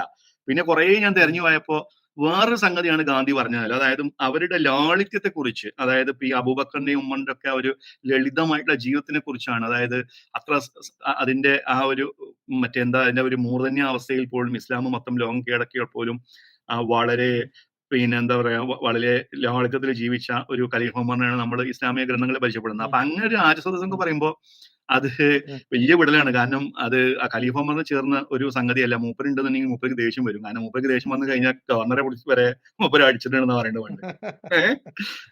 നിസാരക്കാരനായ ഉമറല്ല. അപ്പൊ പിന്നെ പറയാൻ പറ്റുന്ന വേറൊരു അവസരം വരാനുണ്ട് നമുക്ക്. അതല്ല അപ്പൊ മൂപ്പരയിൽ ബാക്കി പറയുന്ന കാര്യങ്ങൾ എന്താണെന്ന് മൂപ്പര് അത് ബാക്കി നമ്മൾ കേൾക്കാം. എന്നാലും ധാരണ ഉള്ളത് അന്നത്തെ രാജസദസ്സിൽ ഒരു വനിതയുണ്ടായിരുന്നു. ആ വനിത എഴുന്നേറ്റ് നിന്ന് അതിനെ സ്ത്രീ ചോദ്യം ചെയ്തു. മഹർ കുറയ്ക്കാൻ ഭരണാധികാരത്തിക്ക് അധികാരമില്ല, അത് പ്രവാചകൻ നിശ്ചയിച്ചിട്ടുള്ളതാണ് മഹർ, അത് കുറയ്ക്കാൻ പാടില്ല എന്ന് പറഞ്ഞു. പലരും ആ സ്ത്രീയെ വിമർശിച്ചു. അപ്പോൾ അതിന് മറുപടി പറഞ്ഞത് ഖലീഫ ഉമറാണ്. ഖലീഫ ഉമർ നീതിമാനായ ഭരണാധികാരിയായിരുന്നു അല്ലേ?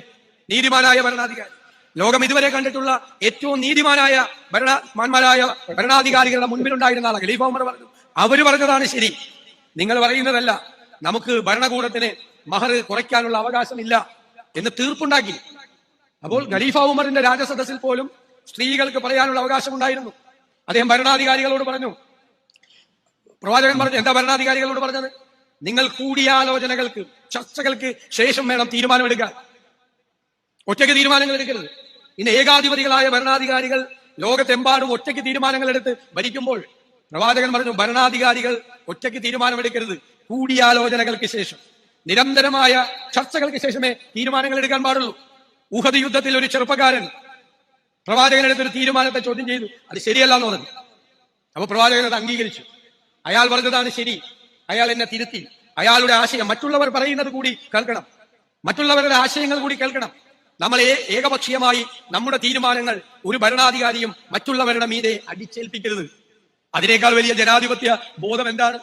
ഏറ്റവും വലിയ ജനാധിപത്യ ബോധം എന്നെ പലപ്പോഴും വിസ്മയിച്ചിട്ടുള്ളത് മറ്റൊന്നാണ്. ലഹദ് ഭായി കുറെ പറഞ്ഞു ഇപ്പൊ കഴിയുമ്പോൾ മറന്നു ഈ വിസ്മയം ഒന്ന് പറഞ്ഞു, ഈ വിസ്മയം തന്നെ നമുക്കൊന്ന് പറയാം. ഇതില് വേറെ സംഗതി വന്നപ്പോ ഇപ്പൊ സതീഷ് ഈ മൂപ്പരുടെ ഒരു വായനന്റെ ഒരു പ്രശ്നം വന്നപ്പോ നല്ല പരന്ന വായനയുള്ള ഒരു മനുഷ്യനാണ്. പക്ഷെ ഇപ്പൊ അതിൽ മൂപ്പര് ഇസ്ലാമിനെ വായിച്ചിട്ടില്ല. അല്ലെങ്കിൽ മൂപ്പര് ഒന്നെങ്കിൽ മൂപ്പര് ഇസ്ലാമിനെ കുറിച്ച് മൂപ്പര് ആ ഒരു രീതിയിൽ വായിച്ചില്ല, അല്ലെങ്കിൽ മൂപ്പര് ആർക്കോ വേണ്ടിയിട്ട് അങ്ങനെ ഇതുപോലൊരു വായന നടത്തുന്നത്. ഇതിൽ ഏതെങ്കിലും ഒന്നായിരിക്കും. മൂപ്പര് വായിച്ചില്ല നമുക്ക് പറയാൻ പറ്റില്ല. കാരണം തീർച്ചയായിട്ടും അയാൾ ഒരുപാട് പുസ്തകങ്ങളെ കുറിച്ച് സംസാരിക്കുന്നതാണ്. ഖുറാനും അതിന്റെ ടെക്സ്റ്റുകളൊക്കെ മൂപ്പര് ചിലപ്പോൾ ഇങ്ങനെ ഒന്ന് ചെറുതായിട്ട് ഇങ്ങനെ വായിച്ചു പോയിട്ടുണ്ടാവും. അപ്പൊ ഇതിൽ പറയുന്ന ഒരു പ്രശ്നം എന്താ വെച്ചിട്ടുണ്ടെങ്കിൽ ഇപ്പൊ ഈ ഒരു മറ്റേ ഖലീഫ ഉമറിന്റെ കാര്യത്തിൽ മൂപ്പര് പറയുന്ന ഒരു കാര്യം കേട്ടല്ലോ. അത് ആളുകളോട് മൂപ്പര് പറയുന്നത് അല്ലെങ്കിൽ മൂപ്പർക്ക് പറഞ്ഞു കൊടുത്ത ആളുകളെ അത് ഖലീഫ ഉമർ എടുത്തൊരു തീരുമാനമായിട്ടല്ല മൂപ്പര് അതിനെ അവതരിപ്പിക്കുന്നത്. നിങ്ങൾ ശ്രദ്ധിച്ചോ? അതെ അതെ അതെ. മൂപ്പരുടെ രാജസദസ്സിലെ മൂപ്പര ശിങ്കടികള് മൂപ്പരുടെ അഡ്വൈസേഴ്സ് ഒക്കെ പറഞ്ഞതുപോലുള്ളൊരു അതിനെ ബേസ് ചെയ്തിട്ട് ഒരു തീരുമാനം എടുത്തപ്പോ എന്ന രീതിയിലാണ് മൂപ്പര് കാര്യങ്ങൾ അവതരിപ്പിക്കുന്നത്. അപ്പൊ പിന്നെ ഖലീഫ ഉമർ പറഞ്ഞു. സത്യത്തിൽ ഈ തീരുമാനം എടുത്തത് ഖലീഫ ഉമറാണ്. ഈ മാറിന്റെ കാര്യത്തിൽ കാരണം ലിയാഖത്ത് ഭായി ആ കാലഘട്ടങ്ങളിലൊക്കെ ഇതിന്റെ ഒരു പ്രശ്നം എന്താ അറിയോ? ഇത് ഇന്ന് നമ്മൾ ഫിഖ് ഗ്രന്ഥങ്ങളിലൊക്കെ പോയി കഴിഞ്ഞു കഴിഞ്ഞാൽ ഈ ഒരു ഇതിനെ കുറിച്ചുള്ള ഒരു പ്രസ്താവന നിങ്ങൾക്ക് കാണാൻ പറ്റും. അതായത് ഇപ്പോ ഈ മാറിന്റെ വിഷയത്തിൽ കൂടുതൽ ചോദിക്കരുത് എന്നുള്ളത്. അപ്പോ ഇതിൽ നമ്മൾ ആ ഒരു കാലഘട്ടങ്ങളിൽ അറേബ്യയിലേക്ക് നമ്മൾ പോയി കഴിഞ്ഞു കഴിഞ്ഞാൽ ലിയാഖത്ത് ഭായി ഇവര് ഈ സ്ത്രീകൾ സത്യത്തിൽ ഈ മാറിന്റെ കാര്യത്തിൽ നമ്മൾ ഇതുവരെ കൂടുതൽ ചോദിക്കുന്നത് അത് കൂടുതൽ ചോദിക്കുന്നുണ്ട്. നമ്മൾ എങ്ങനെയാണ് ഞാൻ പറയുന്നത് കേൾക്കുന്നുണ്ടോ? കേൾക്കാം കേൾക്കാം. ഈ മാറിന്റെ വിഷയത്തിൽ ആ കാലഘട്ടങ്ങളിൽ ഇന്നും അറബ് രാജ്യങ്ങളില് എന്താണ് നമ്മൾ കേൾക്കുന്ന ഒരു സംഗതി? സ്ത്രീകൾ വീട്ടിലിരിക്കുകയാണ്. കാരണം എന്താണെന്ന് വെച്ച് കഴിഞ്ഞിട്ടുണ്ടെങ്കിൽ ഈ മാറിന്റെ കാര്യത്തിൽ അവർ കടുംപിടുത്തം പിടിക്കുകയാണ്. ഇപ്പോ മൊറോക്കോ പോലുള്ള പട്ടിണി രാജ്യങ്ങളിൽ പോലും സ്ത്രീകള് പുരുഷനോട് കൂടുതൽ ഇപ്പൊ ഇവിടുത്തെ സ്ത്രീധനത്തെ നമ്മൾ കുറ്റം പറഞ്ഞിട്ടുള്ള ഈ ഇസ്ലാമിലെ മാറിനെ സ്ഥാപിക്കാൻ ശ്രമിക്കുന്നത്. പക്ഷെ എന്താ അറബ് രാജ്യങ്ങൾ സംഭവിക്കുന്നത് എന്താണ്? ഇവര് ഈ അവിടുത്തെ ആളുകൾക്ക് താങ്ങാൻ പറ്റാത്ത അത്രയും പൈസ ചോദിക്കുന്നതിന് മറ്റ് അറബ് രാജ്യങ്ങളിലുള്ള അയൽ രാജ്യങ്ങളിലൊക്കെ ഉള്ള ആളുകളൊക്കെ ചിലപ്പോൾ കെട്ടിക്കൊണ്ടുപോകും. സാധാരണക്കാരന് കല്യാണം കഴിക്കാൻ പറ്റുന്നില്ല. കാരണം ഇപ്പൊ ഞാൻ അറിഞ്ഞത് ഇപ്പൊ ഈ ഇവിടെ നമ്മുടെ സാധാരണ ഇപ്പൊ ഈ പിന്നെ മൊറോക്കോ പോലുള്ള രാജ്യങ്ങളിൽ പോലും ഇവര് $10,000-20,000 ഞാൻ പിന്നെ ഞാൻ എന്റെ ഒരു ഓർമ്മയിൽ ഞാൻ പറയാണ്. അപ്പൊ ഒരുപാട് പൈസ ഇവര് ചോദിക്കുന്നതുകൊണ്ട് തന്നെ സാധാരണക്കാരൻ ആണിന് കല്യാണം കഴിക്കാൻ പറ്റുന്നില്ല. ഈ ഒരു കൂടുതൽ പൈസ ചോദിച്ചുകൊണ്ട് തന്നെ. അപ്പൊ ആ കാലഘട്ടങ്ങളിൽ പലതരം വിവാഹങ്ങൾ ആ കാലഘട്ടങ്ങളിൽ അരങ്ങേറുന്നുണ്ട്. അതിലുള്ള ഒരു വിവാഹം മുഹമ്മദ് അത് മൂപ്പരുടെ ജീവിതത്തിലേക്ക് പകർത്തി എന്ന് മാത്രമേ ഉള്ളൂ.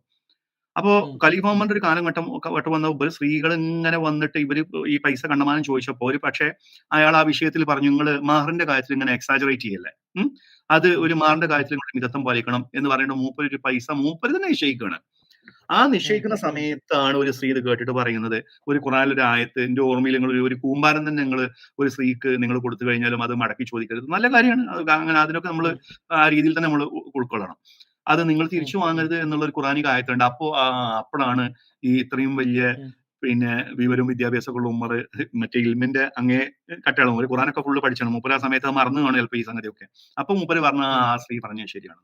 അപ്പൊ സതീഷ് ചേട്ടനോട് നമുക്ക് പറയാനുള്ളത് എന്താ വെച്ചാല് ഈ തീരുമാനം എടുത്ത മൂപ്പരുടെ ശിങ്കിളികളെല്ലാം മൂപ്പര് തന്നെയാണ് ആ കാര്യത്തിൽ അഭിപ്രായം പറഞ്ഞത്.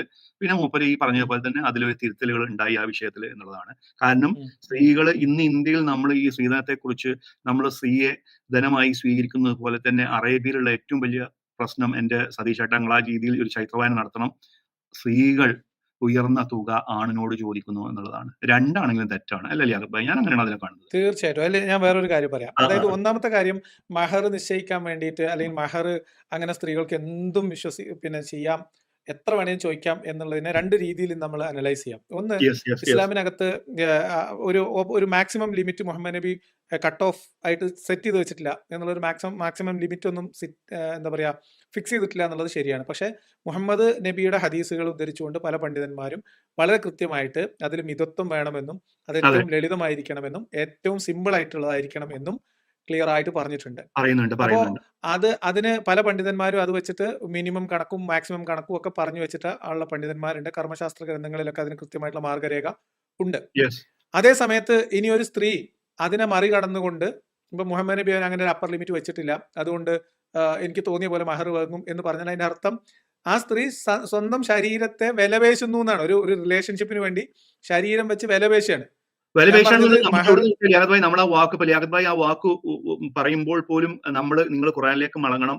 4:24 പറയുന്നത് സുഖം അനുഭവിക്കാൻ കൊടുക്കുന്ന ഒരു കൂലി, അല്ലെങ്കിൽ നിങ്ങൾ വിവാഹത്തിലേക്ക് നിങ്ങൾ എൻ്റർ അത് ചെയ്യുമ്പോൾ പറഞ്ഞു നിങ്ങൾ ആ പറഞ്ഞുറപ്പിച്ചിട്ട് എന്നാണ് അവരോട് സംസാരിച്ച് പറഞ്ഞുറപ്പിച്ചിട്ട് സെറ്റിൽ അതെ അതെ ചെയ്യാനാണ് അതെ അതെ അതെ പറഞ്ഞുറപ്പിച്ച തുക എന്നാണ്. അപ്പൊ ഈ പറഞ്ഞുറപ്പിച്ച പറഞ്ഞുറപ്പിച്ച തുക തുക ഒരു സ്ത്രീ തീരുമാനിക്കുകയാണെങ്കിൽ, ഇതിനിപ്പോ ഒരു സ്ത്രീ ശാരീരിക ബന്ധത്തിൽ ഏർപ്പെടുന്നതിന് പണം ചോദിക്കുമ്പോൾ അതിൽ അമിതമായിട്ടുള്ള തുക ചോദിക്കുക എന്നൊരവസ്ഥക്ക് നമ്മുടെ നാട്ടിൽ എന്താ പറയാം?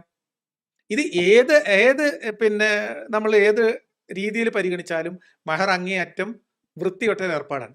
വൃത്തികെട്ട ഒന്നാമത്തെ ഏർപ്പാടാണ്. കാര്യം. രണ്ടാമത്തെ കാര്യം ഞാൻ ചോദിക്കുന്നത്, വിവാഹം എന്നതാണല്ലോ ഇപ്പൊ മഹർ എന്നുകൊണ്ടൊക്കെ ഇവർ ഉദ്ദേശിക്കാൻ യെസ് പോകുന്നത്. യെസ് ഞാൻ ചോദിക്കുന്നത്, ഒരു മനുഷ്യൻ കുടുംബമായിട്ട് ജീവിക്കാൻ വേണ്ടി ഒരു ഇണയെ തെരയുന്നു. അതൊരു സ്ത്രീ ആവട്ടെ പുരുഷനാവട്ടെ. അപ്പൊ തനിക്കൊത്ത ഒരു ഇണയെ തെരഞ്ഞെടുക്കുകയും, ഇനിയിപ്പോ പരമ്പരാഗത രീതിയിലുള്ള ഒരു കല്യാണം വെച്ചിട്ട് നമ്മൾ ആലോചിച്ചാൽ പോലും, ഒരു പുരുഷൻ ഒരു സ്ത്രീയെ കല്യാണം കഴിക്കണമെന്ന് ആലോചിക്കുന്നു, അതിന് കുടുംബമായിട്ട് ജീവിക്കണമെന്ന് ആഗ്രഹിക്കുന്നു, അനുയോജ്യമായിട്ടുള്ള ഒരു വരനെ അല്ലെങ്കിൽ വധുവിനെ കണ്ടെത്തുന്നു, അവർ തമ്മിൽ കല്യാണം കഴിക്കാൻ വേണ്ടി തീരുമാനിക്കുന്നിടത്ത് എന്താണ് ഈ പണം വെച്ചിട്ടുള്ള ഒരു പകര കച്ചവടം അവിടെ? അവിടെ എങ്ങനെയാ സ്ത്രീ ശരീരത്തിന് പകരം പണം നിശ്ചയിക്കുന്ന ഏർപ്പാട് വരുന്നത്? അതെ അതെ അതെങ്ങനെയാണ് ഒരു മഹത്തരമായ ഏർപ്പാടാവുന്നത്? പണത്തിന് വേണ്ടിയിട്ട് ഒരു പ്രൈവറ്റ് പാർട്ട് വിൽക്കുക എന്ന് പറയുന്നത് അത് ആണാണെങ്കിലും പെണ്ണാണെങ്കിലും അത് അവരുടെ ആത്മാഭിമാനത്തെ ചോദ്യം ചെയ്യല്ലേ ലിയാഖത്ത് ഭായി? തീർച്ചയായിട്ടും. അതാ ഞാൻ പറഞ്ഞത്. സ്ത്രീ ശരീരത്തെ വില പറഞ്ഞ് വിൽക്കുന്ന ഏർപ്പാട് നമ്മൾ പറയും. പൊള്ളാച്ചി ചന്തയിലെ മാടല്ല പെണ്ണ് വില ചൊല്ലി വാങ്ങുവതും ശരിയല്ല എന്ന് പറഞ്ഞ പണ്ടൊരു പാട്ടുണ്ട്. ആ ഇവ അപ്പൊ അത് സ്ത്രീധനത്തിനെതിരെ ഉള്ള പാട്ടാണ്. അപ്പൊ ഞാൻ ആ ചെറിയ പ്രായത്തിൽ അത് ആലോചിച്ചിട്ടുണ്ട്. പെണ്ണിനെ വില പറഞ്ഞു വാങ്ങുകയല്ലല്ലോ ശരിക്കും നമ്മുടെ സ്ത്രീധനത്തിൽ കഥ എന്ന് പറഞ്ഞത്. ആണിനെ വില കൊടുത്ത് വാങ്ങാണ്. അതെ അതെ അതെ അതെ അതെ ആണ് വില കൊടുത്ത് മനസ്സിലായോ? വാങ്ങുന്നത്. അതായത് അതെ യെസ് ആണിനെ വില കൊടുത്ത് വാങ്ങാണ്. ഇന്റെ മകളെ ഇജ്ജ് കെട്ടുകയാണെങ്കിൽ അനക്ക് ഞാൻ 50 പവനും 5 ലക്ഷം ഉറുപ്പ്യം തരാം എന്ന് പറയുന്നത് ആണിനെ വില കൊടുത്ത് വാങ്ങി 100% പെൺകുട്ടികൾക്ക് സമ്മാനം കൊടുക്കുന്ന പരിപാടിയാണ്. നല്ല ചെറുക്കന്മാരെ പൈസ അങ്ങോട്ട് കൊടുത്ത് മേടിച്ച് മക്കൾക്ക് സമ്മാനം കൊടുക്കുന്ന ഏർപ്പാടാണ് അതെ സ്ത്രീധനം. അതെ അതെ അതൊരു പക്ഷേ ഈ ഒരു നമ്മുടെ ഇങ്ങോട്ട് ഇസ്ലാം ഇങ്ങോട്ട് വന്നപ്പോ അതൊരു കടം കൊണ്ടൊരു ആചാരമായിട്ട് വേണമെങ്കിൽ നമ്മൾ അങ്ങനെ കരുതിയാൽ മതി. നേരെ ആയിരിക്കാം. അല്ല, ഓപ്പോസിറ്റ്. അതായിരിക്കാം ഞാൻ ആ പറഞ്ഞത്. അത് ആ വേറെ കാര്യം. അതായത് ഞാൻ പറഞ്ഞത് നമുക്ക് അതിനെയും ആവശ്യമുള്ള നിങ്ങൾ ഇസ്ലാമൊക്കെ മതി എന്നുള്ളതാണ്. അതിനെയും മഹറിനെയും നമ്മളൊന്ന് താരതമ്യം ചെയ്താൽ ആ രണ്ടും അതിനിവിടെ പകര ഒരാൾക്ക് കച്ചവടമൊന്നുമില്ല.